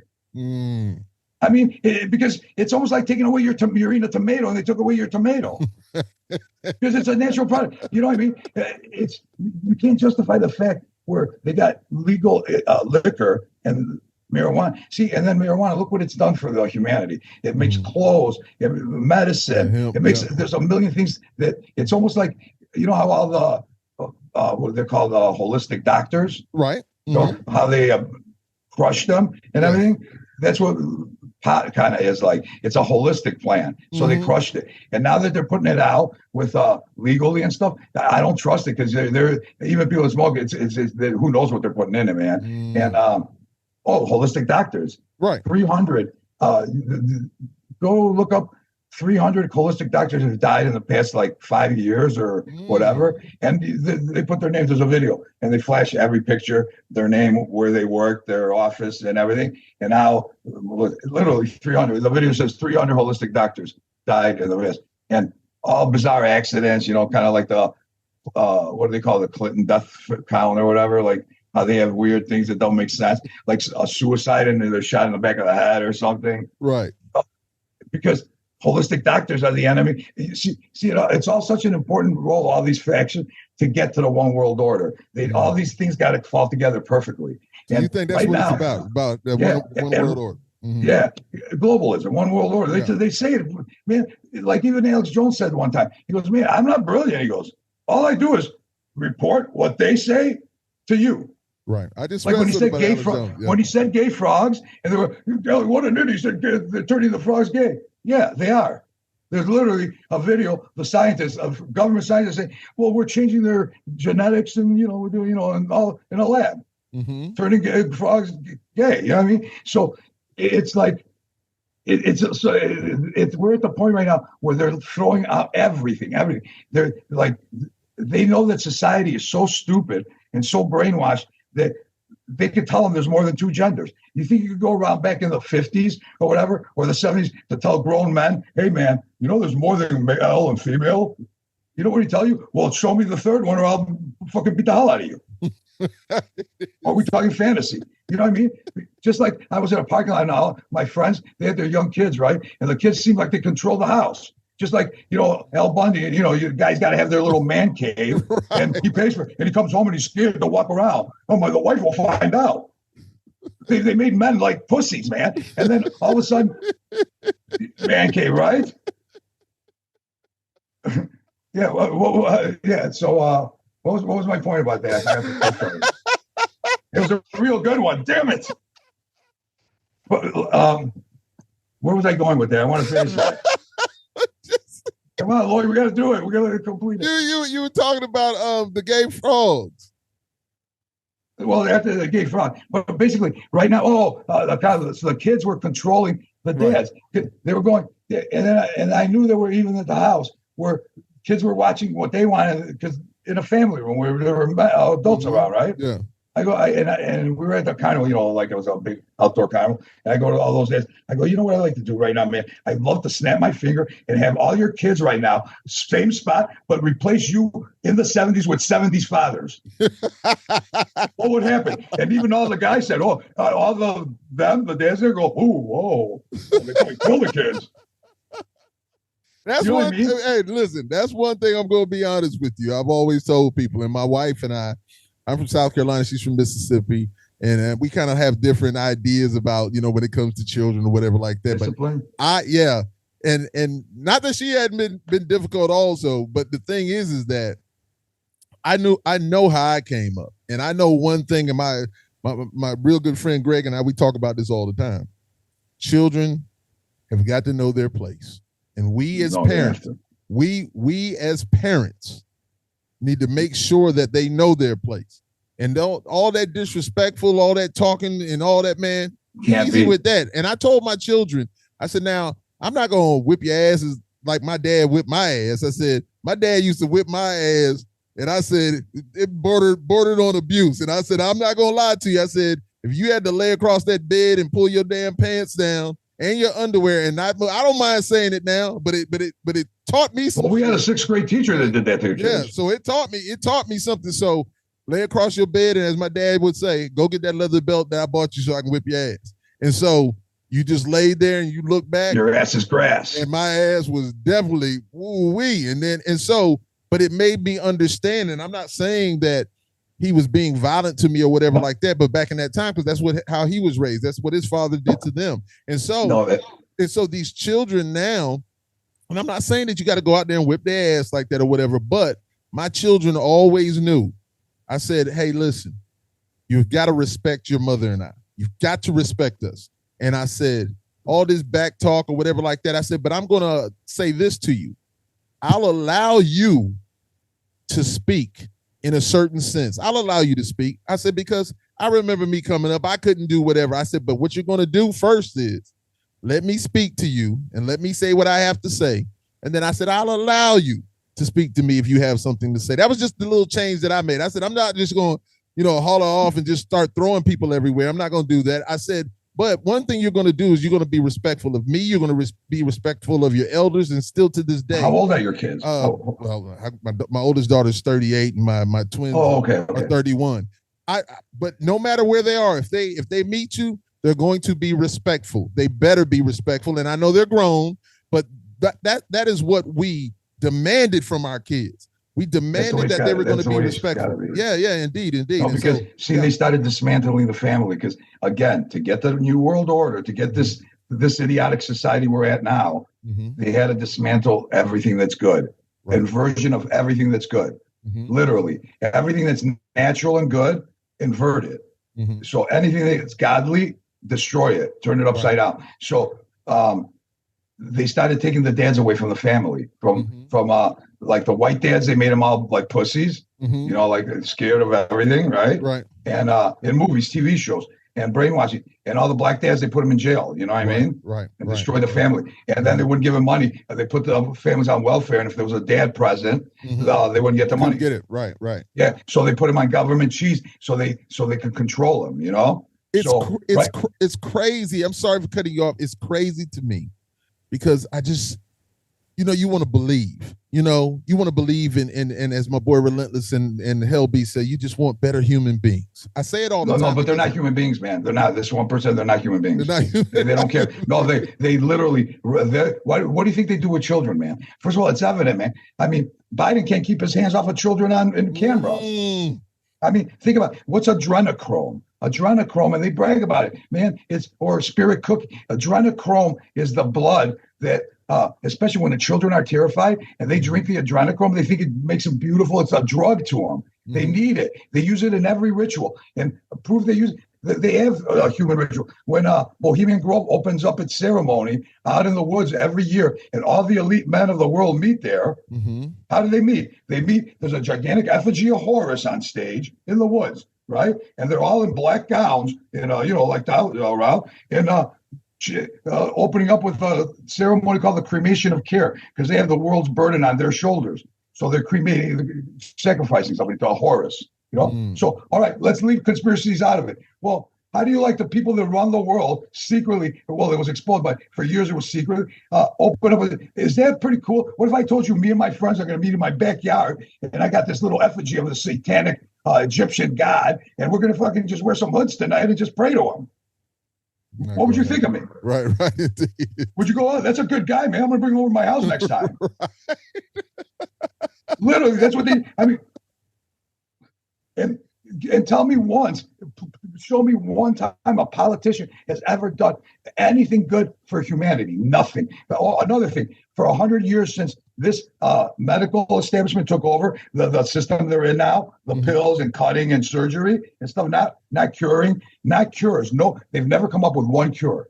Yet Dr. Sabi, that was murdered, and even Nipsey Hussle was making a documentary on him. He was murdered. 50 Cent even on a video I seen him the other day. He goes, "Oh yeah, Dr. Sabi, Nipsey Hussle." He goes, "Yeah, Nipsey got killed because he was making a documentary on Dr. Sabi." That little guy put an ad in the New York paper, right? It said, "I can cure cancer, leukemia, AIDS, blah blah blah," in an ad. Right. And he got sued. They took him every court up to the Supreme Court of New York State, right? You know why he made it that high? Because over 100 people showed up to the courtroom. They were all diagnosed as dead from all the hospitals. Right. I mean, they go there. Hey, man, 1, 2, 3, 4. This guy said from the medical thing, he was on stage 4. He's done. Now he has no cancer. I mean, literally. So, and even in an interview, Dr. Sabi goes, "My mother just said they're going to kill me." He goes, right? Because he's so good at it. All with natural, like he basically cured people of cancers and everything with shit you find in your garden. Right. Yet these buildings with these fucking doctors with their white jackets that you got to go make an appointment, you got to sit there, wait for them, and they come in and talk to, like I take my mom in, and the doctor comes in for 1 minute, says stuff, you don't even know what he's talking about, and he's gone. And you're waiting. I mean, you know how much they annoy me? When I sit there with my mom translating, it's really hard because I feel like going, dude, I'm going to grab you in the white coat. I'm going to fucking use you as a mop. Right. Because they walk around with that attitude, and because they went through the system. So when you meet a person that's gone through all the university, especially doctors, years of schooling like that, they funded every school. It's so easy to connect the dots. The people that I'm saying, that 1%, they identify themselves. When you see what they owe, everything they own and how they took it over, it was real easy, man. First of all, they funded the world wars, so they funded both sides, whoever won, and then they bought up everything that was the cheap shit from. So they're just like they're getting rid of the wealthy people's, just like they wiped out. What do they say? 70% of the small businesses were wiped out last year, or 60%. Right. Never coming back. So they wiped out that era of what they're going to go after the next one. They want it down to 500 million people that don't believe in God, believe in AI. First of all, what the fuck is AI? Like, you get people like want to put shit in their arms, and you see young kids, I want to be bionic arm. See how stupid they are? You got to tell that kid, dude, the human body is a zillion, trillion, bazillion times more advanced than your anything AI. Right. Whatever AI is trying to do, it's a poor imitation of a human body, a hand, a foot. They'll never. That's why surgery, they replace. It's always replacement. Nothing can match this. It's like the most perfect thing, and you want to reduce yourself to garbage. That's where they got them thinking. You know what I mean? Yeah. And again, they're going to do the alien tech. We always said that the aliens. See how they've been right now exposing a little. Yeah, there might be aliens. There might be now. You know what I mean? The movies, the aliens are coming, and now they're talking. They reclassified the names of the aliens and the UFOs because some aliens might be benevolent instead of malevolent. You know what I mean? And they never said that before. It's all coming. I mean, and that little guy I told you in the 60s or 50s that talked about what's truth in the world. He talked about all this shit, all these agendas. He said they're going to use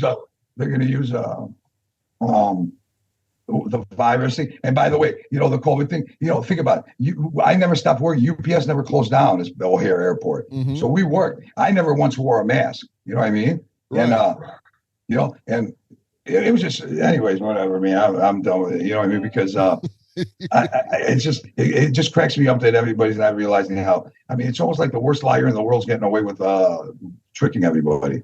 This guy, I had this guy, Big Jim, he'd go walk around. And one time we were in Greece, and he got to Greece a week before us, and he lived in Chicago. And by the time we got there, they go, hey, man, do you guys know this guy? Other kids from visiting Greece, from Canada or whatever. Hey, we met this other guy from Chicago, Jim, man. Yeah, he's got a Porsche and everything, and a helicopter. And he didn't have none of that, right? And Big Jim lied about everything, always lied. And then everywhere we went, like it was lie after lie. He never stopped. And one time, where I even confronted him, I'm like, you're a fucking liar. We were driving down a major street. I slammed on the brakes. It was going to be a fist fight because I couldn't take the lies anymore. You know what he lied? He lied that he had cancer that minute. We sat for 3 hours in his car because after, like idiots, we believed it. I should have thought, man, what if he's lying about the cancer right now? We got cancer, man. We were sad and everything. So I almost feel like, don't fall for stuff like that. They're known lies. They lie about the lies they lied about. You know what I mean? Look at Fauci. Fauci did the same thing about AIDS. Freddie Mercury would be alive if he didn't fucking bullshit with the drug that were poisoning every gay guy back then. So what do you feel about that? Let's go back a little bit. What do you feel about AIDS, though? Do you think that was all government depopulation? Government also. So you think that COVID government, AIDS government, all of it, man. I'd hate to say it, man, because when I was searching, man, for an official story from the government to be proven right, to make sense to me, right, and stuff, I go one after not another one, man. I go not one time. Can they fucking be saying the truth? Nothing, man. Nothing. Wow. Nothing. Everything you've been told is a lie. I mean, it's almost you can go, how is that possible? But it is, and it's so easy to do it, and then.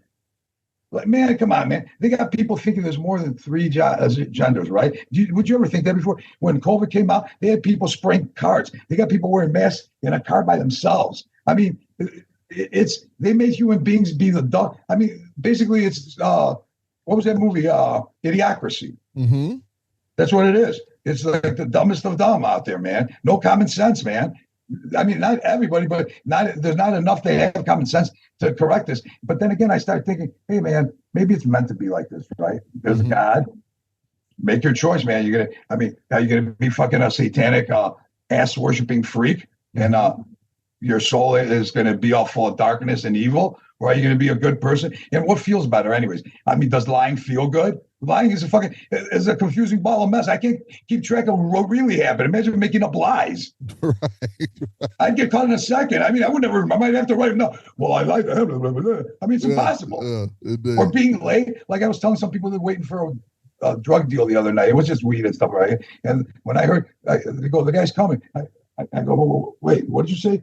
And how long? She goes, 20 minutes. Not for me. I was just telling them because I was like, I go, 20 minutes. Oh, then it's going to take a long time. They called me up the next day or text me. She goes, how did you know, man? It took an hour and a half or 2 hours after that. Right. Because I go, whenever anybody says 20 minutes, especially drug dealers, they're nowhere near 20 minutes. For some reason. Which takes me back, which takes me to think, why can't they just tell you the truth?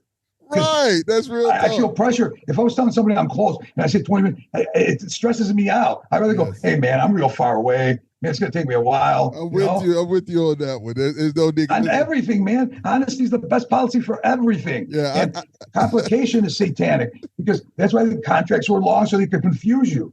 Like simplicity is godliness. You know what I mean? I know a few people that some are actually atheists. I believe in God. But they're actually atheists, and I've wanted them to come on the show just to speak their mind about what they believe and what they think, and because I'm interested in knowing all these things because we as humans, as we have free will to do certain things. They believe in the Big Bang? Yes, they believe more. They're idiots. They're idiots. They're idiots. I mean, they're idiots. I'm telling you, even when they sold it to the public, I mean, a lot of these things, that are normal, even the flat earth and the thing, it took them years to get it. Like even putting sugar in our diets, right? They didn't just get it in. They fought Congress like 7-8 times to get it in as legal. You know what I mean? Right. Well, it was like I just picked sugar because there's a candy bar. Sugar's a drug, man. It's a drug. And it just didn't have it. So even with the round earth and everything, they didn't just go, it's round earth, everybody believed it. With the Federal Reserve, they did it kind of quickly because they did it.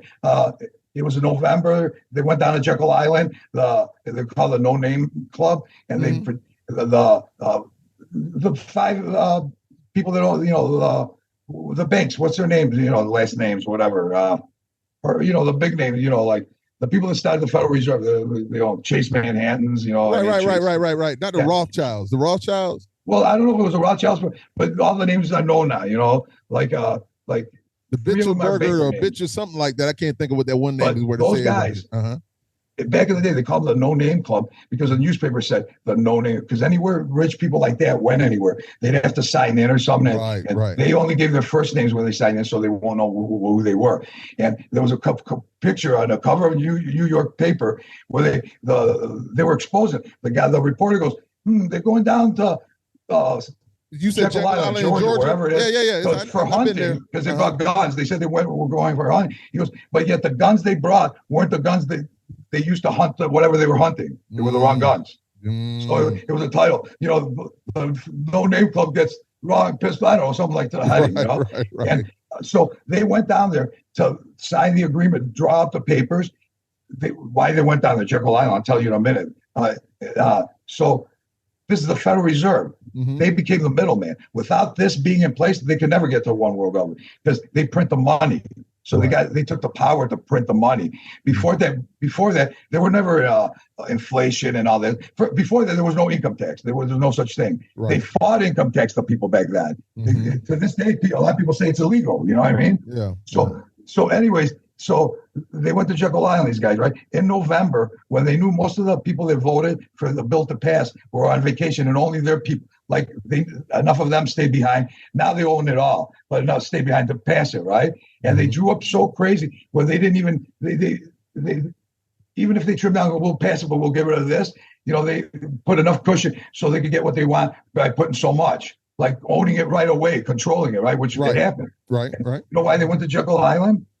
They went to Jekyll Island in this fucking old, wooden house, with a big thing in the middle, like a table, but a stone thing in the middle of the house. That's a stone where a satanic Indian tribe that has an affiliation did all their human sacrifices on. They wanted to sign to the Federal Reserve on that table. and again, it's fact because it's even putting dots together. It's fact they went down there to Jekyll Island, and it's fact that that's what that building was. And there they signed it. And I know they're satanic. So coincidence? Satanic evil bastards went to a satanic ritual place to sign it? So what's the thing when they sacrifice kids? When they talk about all of the presidents getting the past presidents and stuff, that go is I was trying to think of the name, the Breidelberg or something, whatever that name is. Bilderberg. So what do you know about that? Well, remember Barney Miller, the TV show? Yes. All right. It's weird. There's like a little clip where I think the white guy, nerdy guy with curly blonde hair comes in. He was always drawing at. Where were you? Barney Miller goes, where were you? He goes, I was downtown. He goes, yeah, those Bilderbergers. And he mentioned every name, trilateral commercials, everything. Are downtown, the guy. And there's a bunch of people protesting. Those people that are trying to take over the world and make one world government and stuff. Crazy. And I found the titles, whoever put it up, the most truth bomb in 5 minutes in TV history, something like that. I mean, there's been more, but you can find it on YouTube. But right there, he said it. Right? How many things that were said so much, and this is where you do know it, like you said earlier, the stuff and the technology that's already there, that's already here, that we just don't know about. They just haven't rolled it out yet. Is amazing, and that's why I always would say that this is God doing certain things. God was just like, no, we're not going. But it's beyond that. It's the look at the. Look at back in, they hid civilization. You can wipe out, let's say they had a nuclear war right now and wiped out mostly everybody, right? They could actually have a generation, the next people that start growing older and getting bigger, not know that we existed. You know that, if they wipe it out. Because, but back in the day, look at the buildings that we have now. Man, if you look at videos and stuff, back, you know how fucking, to make anything, it was like, wow, everything was art. Everything was amazing looking. Right. The black communities, look at the black communities, the south side of Chicago, any black community, man. You know what the black communities look like then when they were by themselves? They look exactly like regular, good middle-class neighborhoods. Right. Everybody dressing, everybody. I mean, you wouldn't be able to tell like it was black or white. Right. Yet they weren't together, but they were still perfect. Right. In their environment. There weren't like no shootings. There weren't no robberies and anything like that. Right. So we're human beings are good. You know what I mean? We're innately good, no doubt. We don't come out evil. That's right. Yes. So for us, and everything they push on us, and we're still a great percentage good. Think about it. They glorify serial killers because they want. We know for a fact, like Son of Sam, for instance, we know it was a whole bunch of them killing. And the main thing is like the serial killer phenomenon was created again to terrify. Fear is a major thing to control a population. It takes certain things like or fear or like the Romans did back in the day. What did they used to do with in the Colosseum? They used to feed people bread in circuses. They meant just like they do, like let them watch stupid things. Right. Television on its own, even though names, it's television and it's programming because they're going to program you. All these words, man. I wish I could do it. There was one guy, old school guy. He died not that long ago, but he made videos like for 40 years. He could break down every word, man, where it comes from. You won't believe how, like understand to stand under. Like they basically control you, but with the words. Right. You know? Like everything. Like words are powerful, very powerful. Well, even human, when you look at the definition, is monster. The real definition, It's so. You know what we have to do, honestly. Go to Greece and hang out at Plataea and have some coffee and talk. That too. We gotta like every 2 weeks or once a month or whatever have you come on and we just talk about. We might just narrow it down to one thing to where we boom because I'm going to tell you. I thank you so much for this because it's so very interesting. I'm not trying to stop it or anything like that, even though I'm going to tell you it's beautiful. I'm going to tell you got to stop me. You got to stop me, man. Because listen, man, because you know what's happening, and I'm not kidding around, man. I swear my mother's life, I counted 7 times where I was in a car because whether it was like a couple of friends from catering when I was there catering, or I knew that's why I knew it was 7 people. A couple of them real good friends, a few of them, that I hadn't seen in a while, right? But 7. On the 7th one, I was dropping him off. He was getting out of my car because I always drive everywhere, Right. Like so I was driving him off in his car. My friend Noel, this guy would happen to be an Indian guy, and then he was about to get out. And then he said something about conspiracy. Next thing you know, it's 4 hours later in my car, me dry mouth, my ass is starting to hurt because I was just supposed to go home. And I remember telling him, Noel, man, it's happening to me. You're the 7th guy, man. I'm not doing this ever again, because Because all 7, man, and all 7 times, all they did, they better like, and they were getting dropped off, and they never stopped me, and I never ran out of things to say. I never repeated anything. I mean, because it's almost like there's so much in me that I almost like when it starts coming out natural, it's good, but then it could be overbearing because everything you say, I got something to say, you know. Right. No, it's not overbearing, not for me. No, for me it is. Oh, for you it is. Okay, I got you. No, for me. Because I go, man, what am I going to say? You have so much information. Oh, it's insane, in the head of yours over all of these years of but also doing your due diligence by researching and coming up with the conclusions that you have come up with. And, oh man, trust me. And so it's wild. So when we even talked about this previously, you had my interest. I have a guy that I know. I call him Cabo San, and I've spoken about him many times before. He's the same way. And listen, he and then my other guy, Ent, we've talked about the flat earth and the moon and we've had some in-depth conversations, and I'm looking at them and I'm just like, wow, because I'm one of the ones who I know what I've heard and what I've been taught over all these years. So it sounds crazy to me, but I'm not a person that's not listening though. That's good. Because I'm paying attention. And it's good. So I go and I do my own research to get my own understanding. That's the way you should do it. Right, of what's going on. So hopefully when you go But when you do your own research, now I'm not saying that's the problem. Who are you gonna listen to find the right answers? Right. So you got to have your mind's got to be so common sense strong and not be able to be deceived that you'll figure it out. You know what I mean? Because when you said everything you're hearing sounds crazy, reverse it, man. Living on a ball is fucking insanity. It's insanity. I mean, the reasons they give, like what they told you guys for 9/11, when there were no even planes there, and you bought it, you didn't revolt right there. Insanity.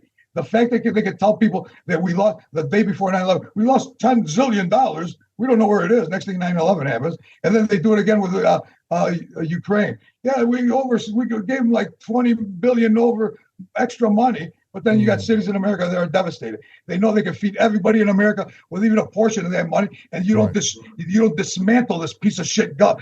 People, all politicians are parasites, man.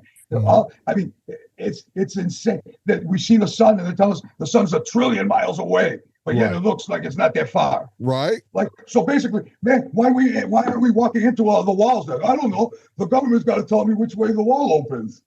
So you know what I bug on that I've always said this to myself, and I've said this. When I look up in the sky, right? Like even say tonight when it happens and the stars and, the lights, and it was like, well, everything's mathematics. They measure the light by this, but there's a specific way they've got to measure that light that gets here. So we've got to go off on these geniuses, and I'm not saying they're not smart people, of how they measure the light rays that have come from the sun, or there's nothing faster than the speed of light. Yeah, and so the heat from the sun, I'm just saying to myself, like, boy, man, I gotta interrupt you, man, because just to get in your mind, because you're going on the right way of your mind going that way. Yeah. How many times they say a meteor is going to hit the earth and it just missed us? Right. A zillion. Right.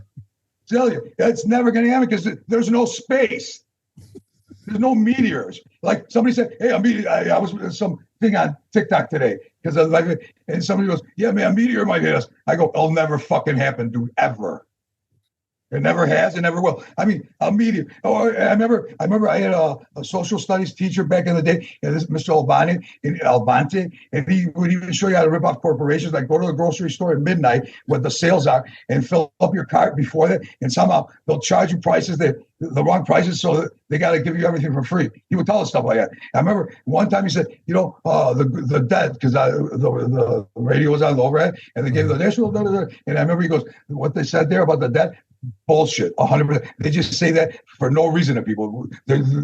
First of all, that is a lie, those numbers and everything. And why they report it every day to people, it's only just to bombard people with bullshit information or blow up their brains. Mm-hmm. That's what he said to us back in. And I'm thinking, man, I wish I knew I could talk more to that guy back then. You know what I mean? Right. Because there's no reason, the death means nothing, man. The national death, they report on the news, especially radio. And man. Not when you could just print money at will. Hey, how about now, man? How about they're going to get rid of money? Yeah, they're going to give it pretty good way to have a credit system, right? How about if you were a dad right now, literally, and your 6-year-old daughter or son comes, Dad, I want to be a boy, I want to be a girl, your boy. I want to go have the surgery. Guess what's going to be passed as law? And again, look it up. I'm not going to. Yeah, if a parent refuses it, you get arrested. Really? Well, come on. Is it crazy? How about the dads that were pissed off and went in the city committee of some school? I forgot what state it is. It's on video. You can see. And he's reading from what they're reading to the kids in his grammar school. And the whole council goes, sir, you have to stop. That's profanity. That's you can't read it here. He got arrested because he read it to because he went to complain to adults. Mm-hmm. But those books are read to kids. Right. And it literally, and the books are, you got to take your penis and put it in his buttocks, and it might hurt a little bit, but you could wear a prophylactic gay butt sex. Really?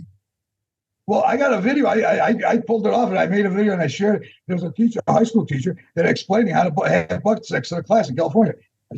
I made, how I made the video today with the NASA guy? Yeah. I made one of those, and she, it's a lady teacher. She go, you got to spread the, just how to do it. Wow. Okay, and so everything right there, Lloyd, what is that right there? Does that seem kind of satanic? Butt sex? Why do you think they're trying to change the definition of child molesters now to make it like it's not I saw that too. Yeah, man. Listen, is that up is down? Is that up is down? It's once again. This is why I say that I want to be deceived anymore. I want to continue to have these conversations with you, man. And it's like we can do, and the next conversation give it to the people in a more palatable sense. See, because this for me right here, I could watch this multiple times. But me, I don't know if everybody's going to be able to, but they should because it's more than interesting. It's go ahead. I'm sorry. I'll tell you one thing.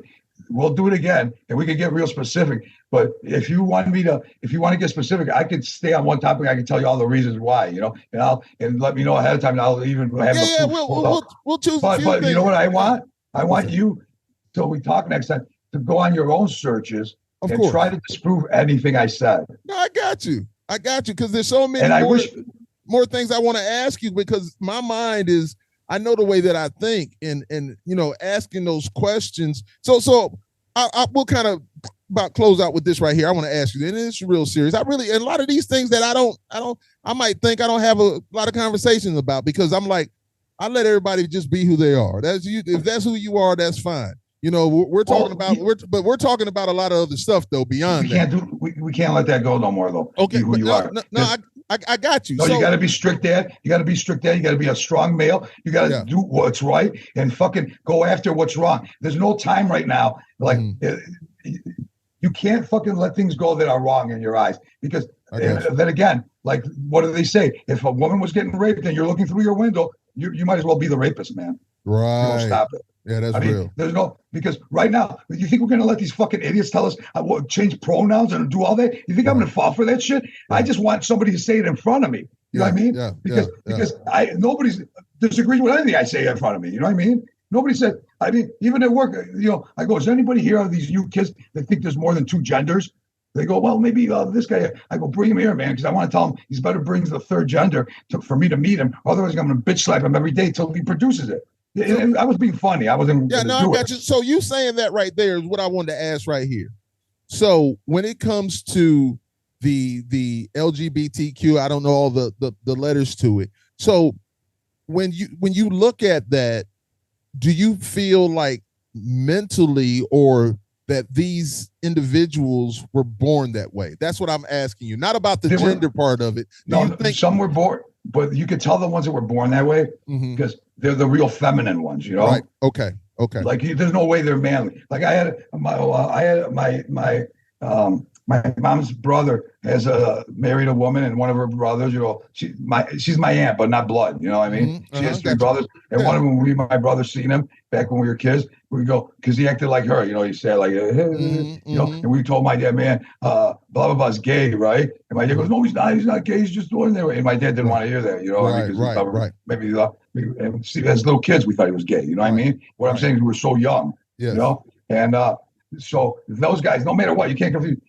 But the pushing of the gay agenda and everything right now, man, I know for a fact, and I've heard people say about their kids, where they heard their kids say that they think being straight's uncool.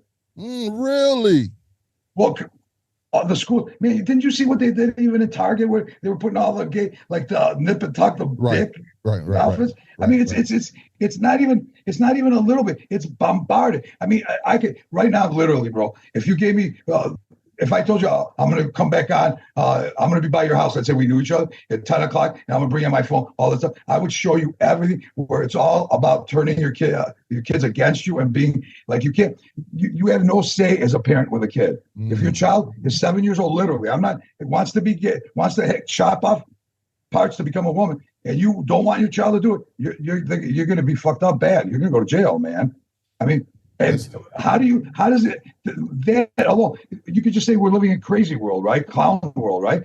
But when you put it all together, like I know how everything's together. That makes sense. From the Federal Reserve to the World War I, II, and III, and everything step by step to get it there. They're doing it perfectly like they said. And the only thing is, Agenda 2030, they missed it. It was 2010. It was supposed to be the original one, but they pushed it back to 2030 because they wanted to really go full on it. You know what I mean? And how many more years to 2030, you know? 7. They're announcing everything. See, the funny thing is, man, it's just they're making it seem to like this generation that doesn't realize how, like, I got a thing in my arm and it's more convenient. Just I don't need any cash, right. You know. Yeah, that's great. I mean, so it's convenient, and they're making it seem like, oh, we're hurting the environment. We might as well just not have cars and drive and live 15-minute city.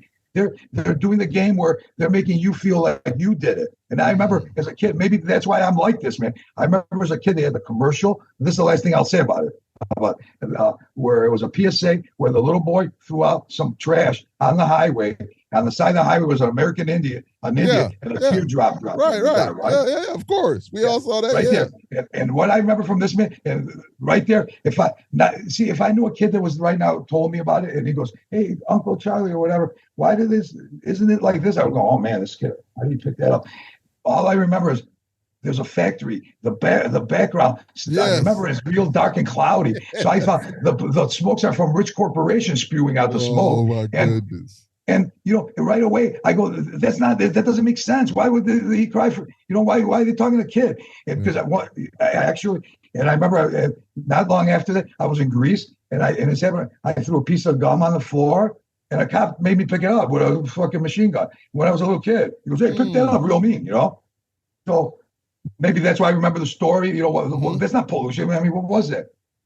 Well, one time I'll end it on funny. We were on a flight going to Europe. And I remember calling the flight attendants like, psst, psst, psst. And we were doing that because we thought the guy was feminine. He wanted to hear that, for little kids. I remember he came by. He goes, "Children, I'm not a cat." Like that. So going back to the kids. But the way he came in our faces like that, I mean, we'll never forget the face. We're like, "Oh my God!" Like, I think most people, to answer the question, I think.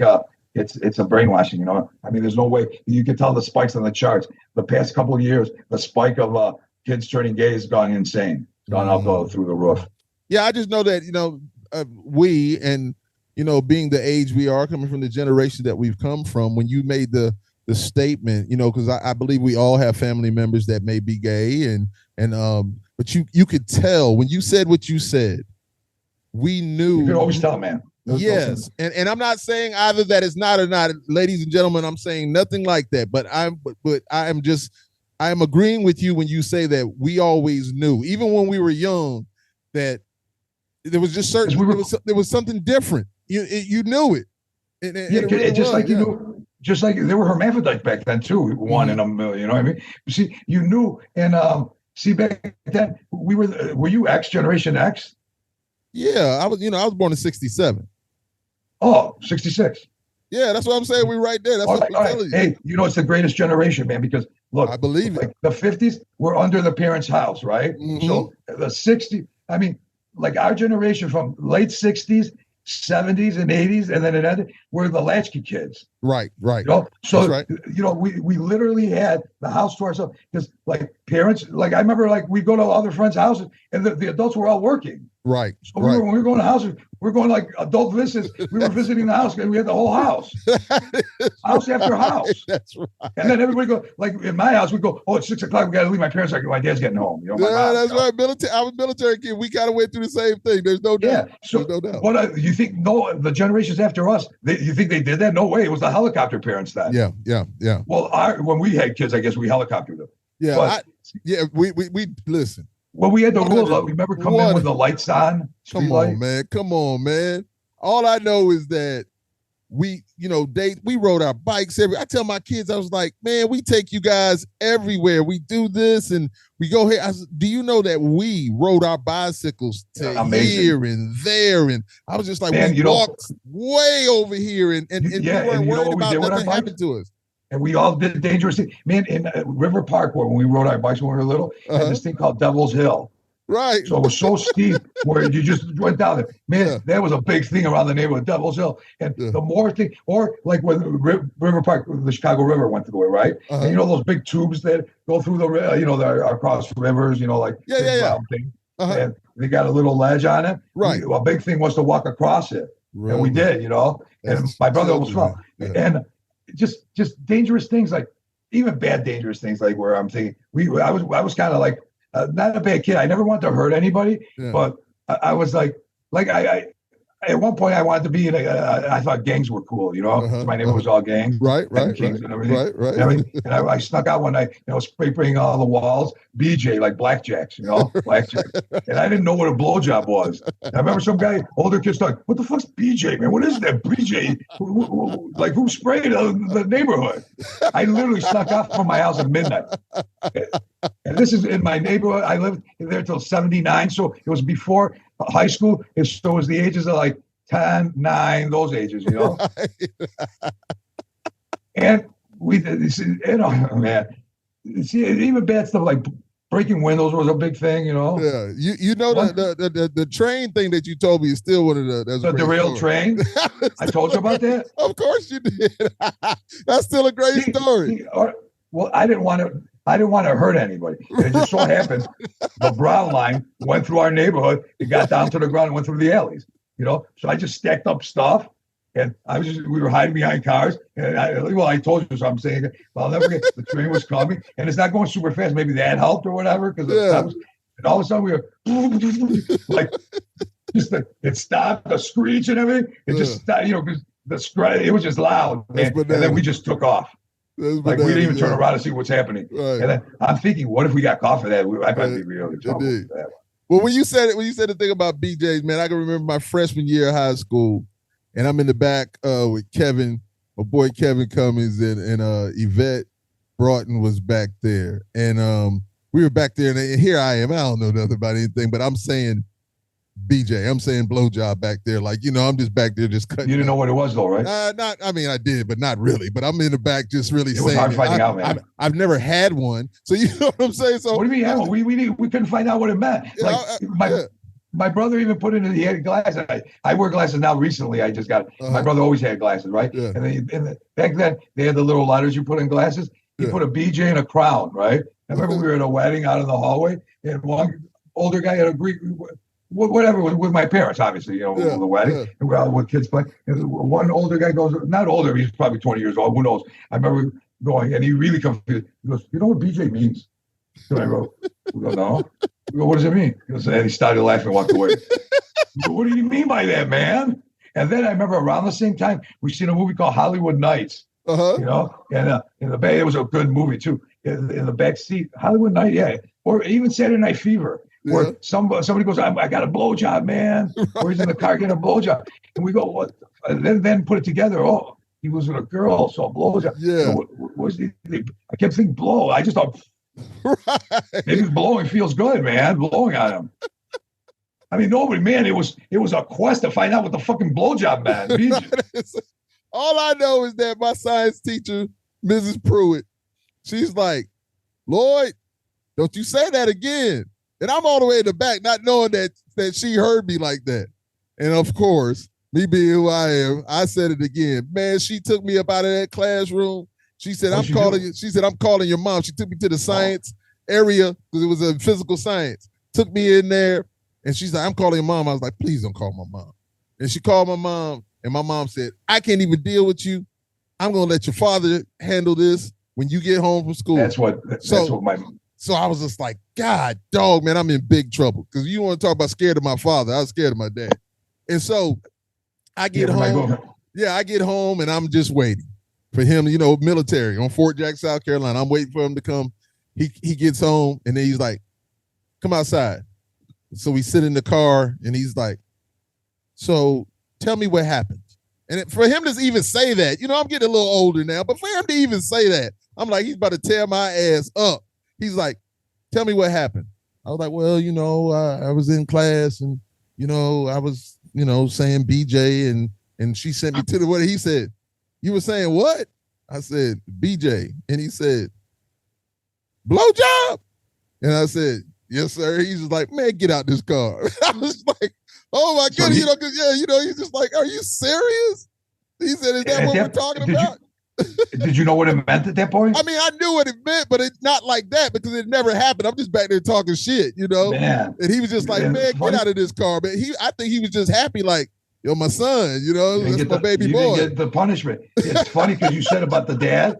If my dad, that's the only thing that controlled me, man. My mom would just wait until your father comes home because I was scared to death of him. And one time he put my head in the toilet, but I definitely deserved it. Right.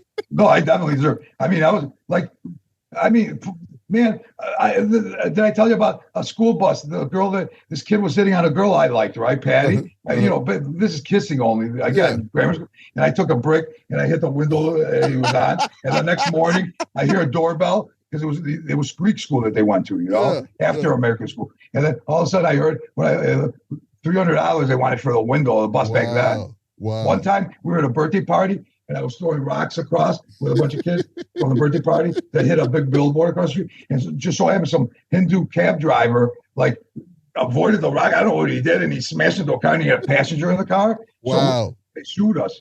So me and one kid called Pete Columbus, there was the Columbus brothers. Everybody in the party, because the cops when they were out there, little kids and stuff. I don't know why they picked me, but they didn't pick my brother, and stuff. Because I didn't look devious or anything, I don't think.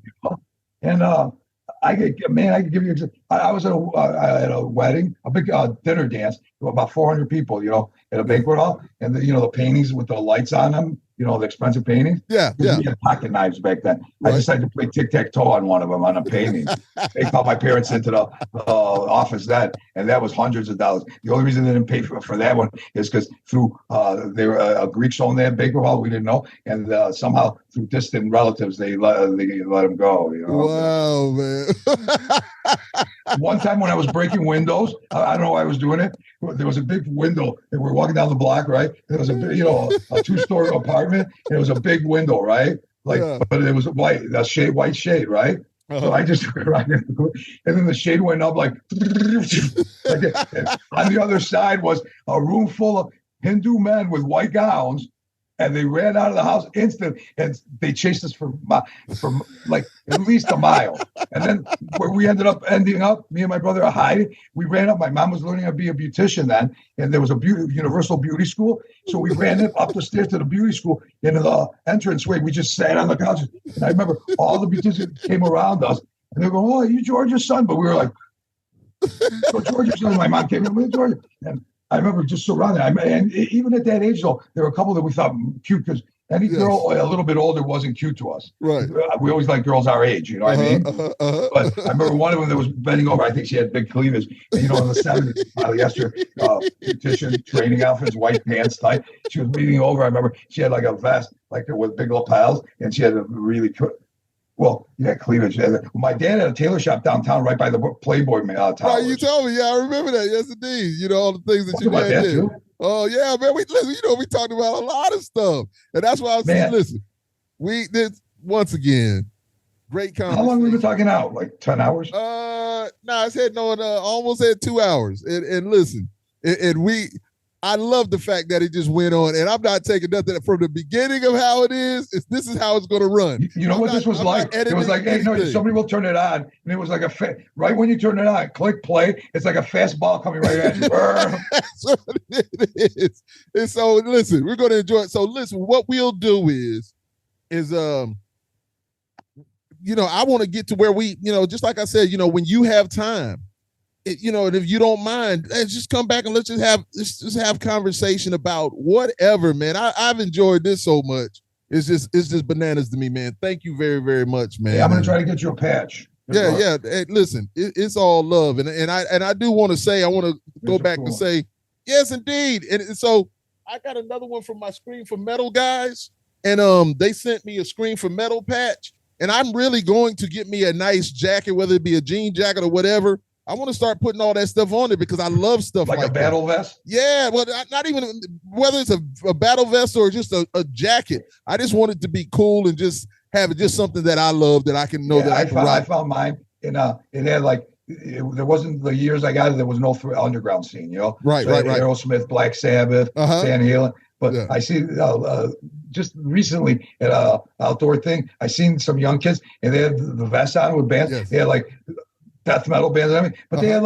Rat, Motley Crue, Bathory, Venom, Twisted Sister, and little did they know, but back in the day, man, there was enemies those two sides, man. Especially Chicago, especially look at Paul Bailoff. You heard the stories, if a poser walked into wearing a poser shirt to one of the parties at Exodus was, house party, he would rip off the shirt, rip it off him, and take a piece of it and put title rounds on like a trophy thing, and it probably kicked his ass. That's what Gary Holt said, But it was like that, man. Right, indeed. That's the posers. You didn't just say how it would feel. Imagine us back. I can picture us back in '86 or '85 blasting Slayer, Rain and Blood, or Hollow Waste, and all of a sudden some guys come in with teased hair and go, "Hey, let's put on this new Poison album."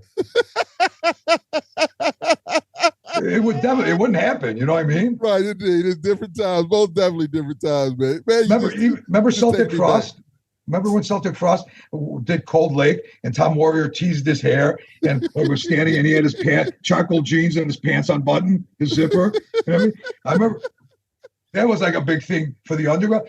Even the album before, when it wasn't a full seller, we were at a party and this drunk guy with long super hair like Death Metal, they put on the Celtic Frost right before Cold Lake, and it was with I don't dance or something, right? I remember he got up, he was drunk, and there was a big Celtic Frost poster in this wall, this party. He just got up, went over there, and just ripped the whole Celtic Frost poster like that, just because he heard the new album and he thought they're posers now. Yeah, things have definitely changed, man. It's crazy. But listen, Charlie, definitely we have to do this whenever you're free. I'm gonna say that because I know you're super busy, but whenever you have time, man, and I like I said, do you ever do it? Do you want to do it at night? It doesn't matter. If I'm free and you're free, man, we can do it. I'm just so you'll know. When I say night, I could do it at 3 a.m. And I can too. You could? Of course. Oh, then let's do it at 3 a.m, man. Yeah. There's no doubt. When I have energy. Hey.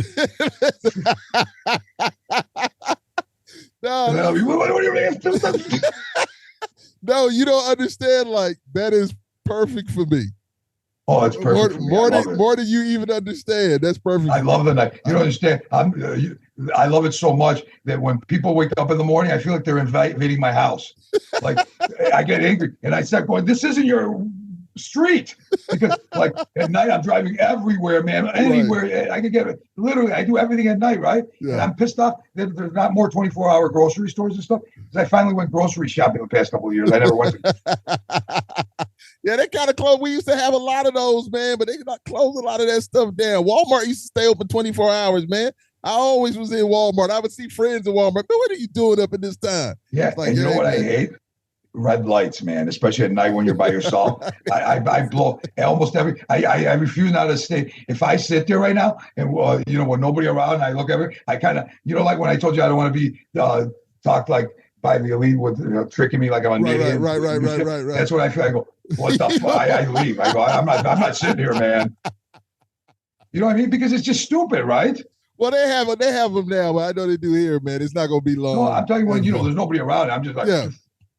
And I got this car, Veloster. The last thing I'll say, and it's a little Veloster, it's called, right? And that's what you have? Yeah, you have a Veloster? It's got 3 doors, you know? Okay, I know what you're talking about. Yeah. Yeah, when you press the button, like, it's got 3, it's fucking fast as hell. Yeah. So I never had a car like that. I didn't even realize. I remember the first time somebody told me, he goes, nice little sports car. I go, it's not a sports car. And he goes, yeah, it is. These are for yes, I thought sports cars were expensive. I didn't think it was, you know what I mean? Yeah, now I know it's a little sports car. It is. Man, I love speeding now, man. I never used to love it. And I've gotten, going through this stuff, I noticed 1 month last year, I got $400 in speeding tickets, man. I can't with it. I don't know what it is because it's so fast. Like when you know what really annoys me too? Like when you're going somewhere and you got the street, you're going fast, right? And all of a sudden somebody pulls out and they go turtle speed. Right. It did. You gotta slow you down. Instead of them going, this guy's coming fast, let him go by, man. Yeah.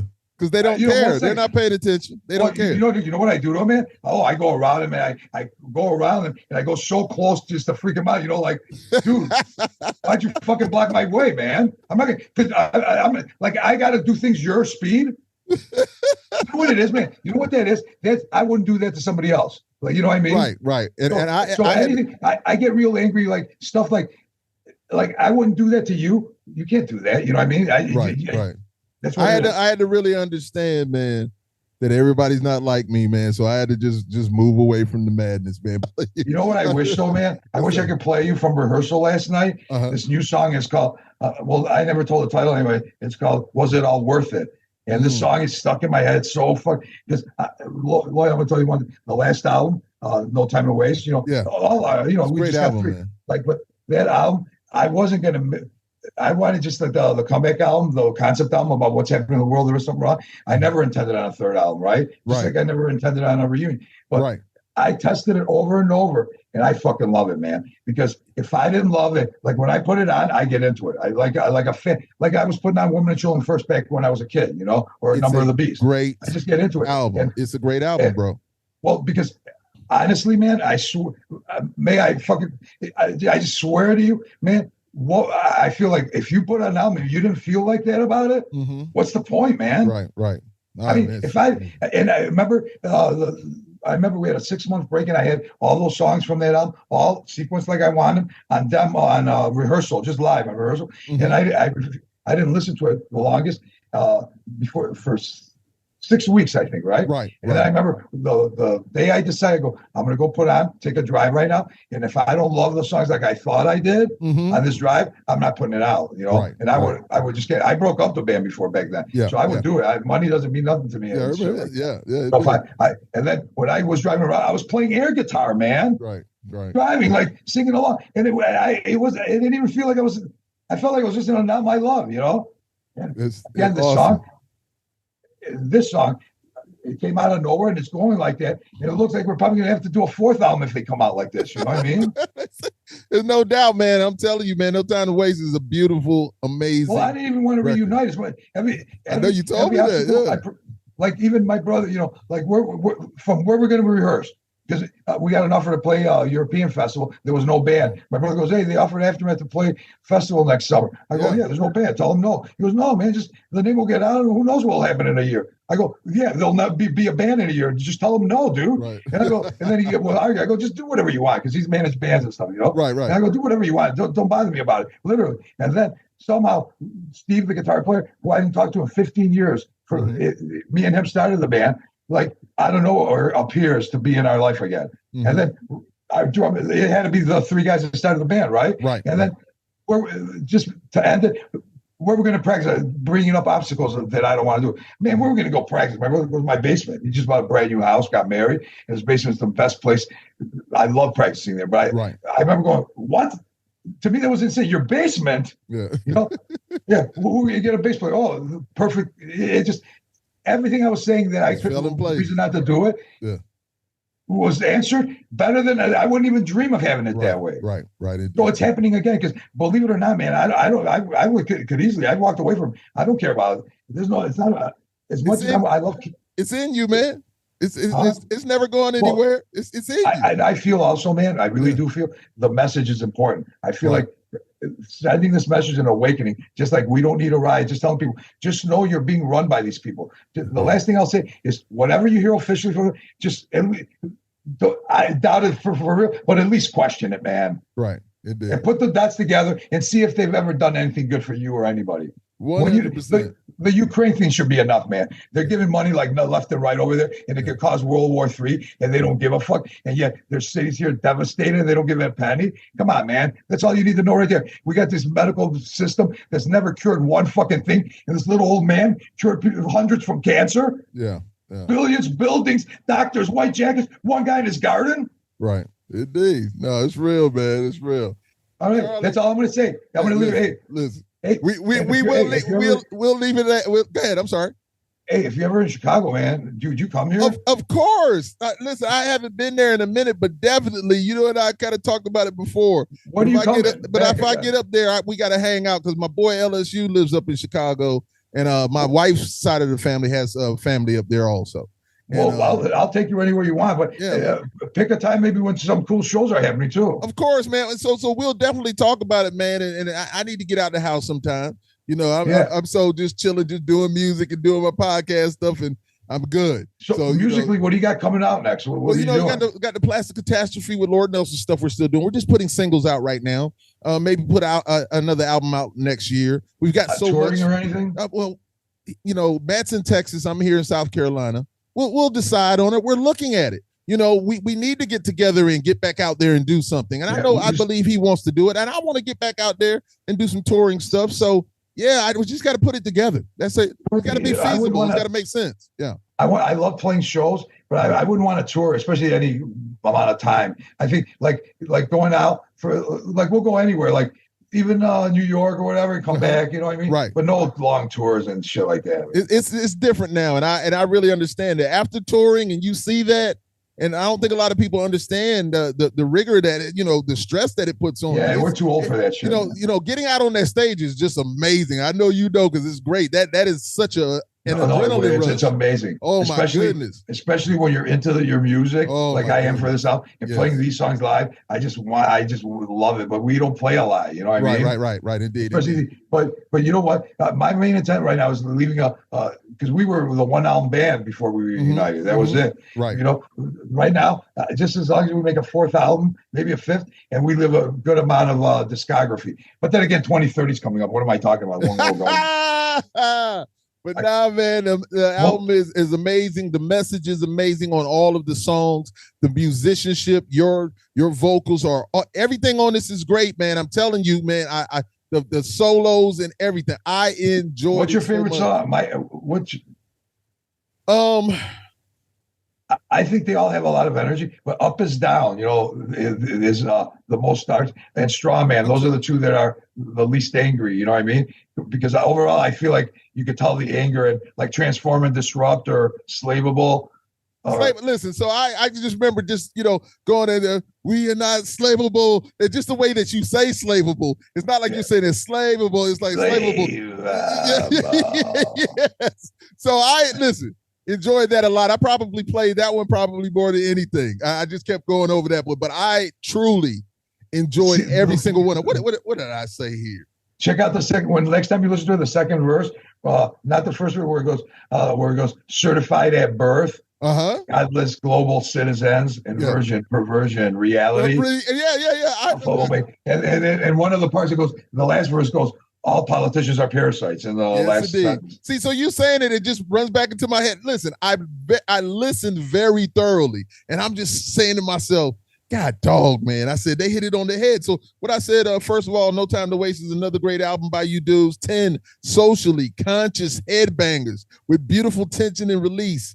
Great lyrics and music. Love, love, love it. The change of pace within the songs are fluid and not jarring. It's awesome. You know how some people have just changed the pace of something and you're just like, God dog, why did they go? But you guys are like, you might give just enough of a pause and then go into that other thing. It's beautiful, man. So I'm telling you, man, it's love. Well, Steve, especially our guitar player, I remember I met him in high school, and he was in a wedding band back then at that age, and plus was a guitar teacher at this place called Tunes and Taps. Right. And the wedding band was called Weekend, and they were a 3-piece band, and they were booked like a year ahead of time for a wedding. He had a booking agent. Wow. And they made. I remember in the '80s, he was making like a couple hundred playing. Yeah, it was crazy money for them back then. Yeah. And then the wild advertising was they had to know when the top 10 comes out every week. Mm-hmm. They had to know every song in the top 10. That's what the booking agent. Right. Okay. I remember Steve going to Rolling Stone Records and buying, the singles. Like if there was a new song in the top 10, you take it and buy. And that's now I think back then. That's pretty hard, man. Any song that came out could have been a Toto song. It could have been a Michael Jackson song. Yeah, cover band like they're doing that. That's amazing. It is really to learn all that stuff, but that just speaks to your talent, though. Yeah. Well, that's much. Well, in high school, before I met, he had a reputation as because he wasn't a metal kid that he could play all the Yes songs, word of mouth, like Steve Sackel.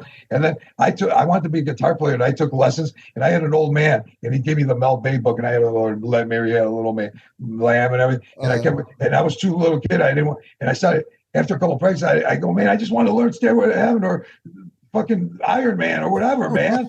And so I started not showing up, like playing hooky, and he called my house. Is he coming? And then I hate it. And then all of a sudden I go, then I thought one day the guy Steve, man, he gives lessons. The guy, he's my age, Right. So I did it with him, right? I hooked up. And then first thing, he turned like that. He wanted me to learn the Mel Bay book too. I go, man, teach me an Iron Maiden song. And I talked to him normal because I didn't know him yet, but I knew he was a high school kid like me, right? Yeah. He goes, you got to learn the note first. Right. And then I started doing it to him playing hooky. I remember picking up the phone one Saturday because it was a half hour, that's how much it was for $20. I don't know what the price.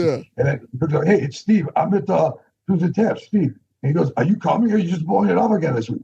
He goes, do you want to do this or not? And then when he asked it like that, I go, no, man, I don't want to come no more. So I stopped because look, I'm holding a guitar right now. Right. And the reason I'm saying I have a friend, Rob, the guy with Rush. I was talking to him the other day. He goes, well, my guitar teacher back then, he taught me songs, man. I go, man, really? Yeah. Wow, I might have been a guitar player now. Because I wanted to walk in and be, all right, I want to walk out, never with Run to the Hills. And I think, what an idiot. Scales and shit. Don't tell me about it. Go to this fret, go to this, the thing. Because I was lazy. I didn't want. And then I remember singing. You know what really convinced me? Right when I heard Lemmy, I go, he didn't convince me. I remember thinking, or Bon Scott even, right? I go, But Lemmy, I go, that's kind of a wild voice, man. Yeah. And it stuck in my head. I go, it's kind of wild. And then I heard Kronos, and then I heard James Hetfield. I kill him up. I go, fuck it, man. I'm going to form a band and be a singer. This seems easy as hell. Seriously. Because, man, if I heard, because I wasn't even, listening to Queen and, Robert Plant and all this shit. I would never even consider doing it. First of all, I didn't want to be like a fun man, like any kind of, like they, feminine shit, even though they were, what I mean? So I wasn't attracted to it. That's why I like the guitar. When I see Robert Plant doing this, I didn't like it. You know what I mean? We were right. I liked Ace Frehley, and he looked crazy on drawing, and then Eddie jumping around all over the city, all over the stage, right? Indeed. But James Hetfield, man, that first album, because Lemmy had a distinct. He sounded like an older, rebellious man, right? Yeah. And then even Bon Scott sounded wild, like a pirate or something. And then Kronos sounded kind of evil and everything. But James Hetfield sounded like a little kid screaming with a little voice. You said I could do this too. There's no and I go, man, that Whiplash song's really good. And that other one, what's the other fast one out there? They were like the Thrasher, but Jump in the Fire. They still retained the old, the influences of regular metal. Right. So they weren't thrash yet until like Rain and Blood was all thrash. Let's say, right? Even Slayer on Show No Mercy, you could hear Priest in it. Iron Maiden. So when I heard Whiplash, that was the old song. I go, man, it'd be cool if they had a whole album like that, right? And then I go, I'm going to form a band. I'm going to sing. I'm going to make a whole album like Whiplash. Right. That's what the early Aftermath was, Killing the Future. Yes. But just like I came in the new fan, like the first song, the last one doesn't stop, man. Yeah. And it was pure thrash. It was 100% thrash. Amazing. Crossover. Well, look, man. Once again, we're going to stay in touch. And now my guitar lesson begins. Floyd, pull out your guitar. You got your Mel Bay book? Now I'm teaching the notes, man. Give me an A. All right, man. Be good. Later, bro. All right, man. Peace.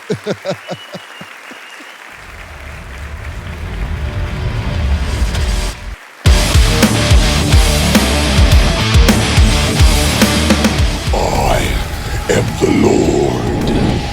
Nelson, that is.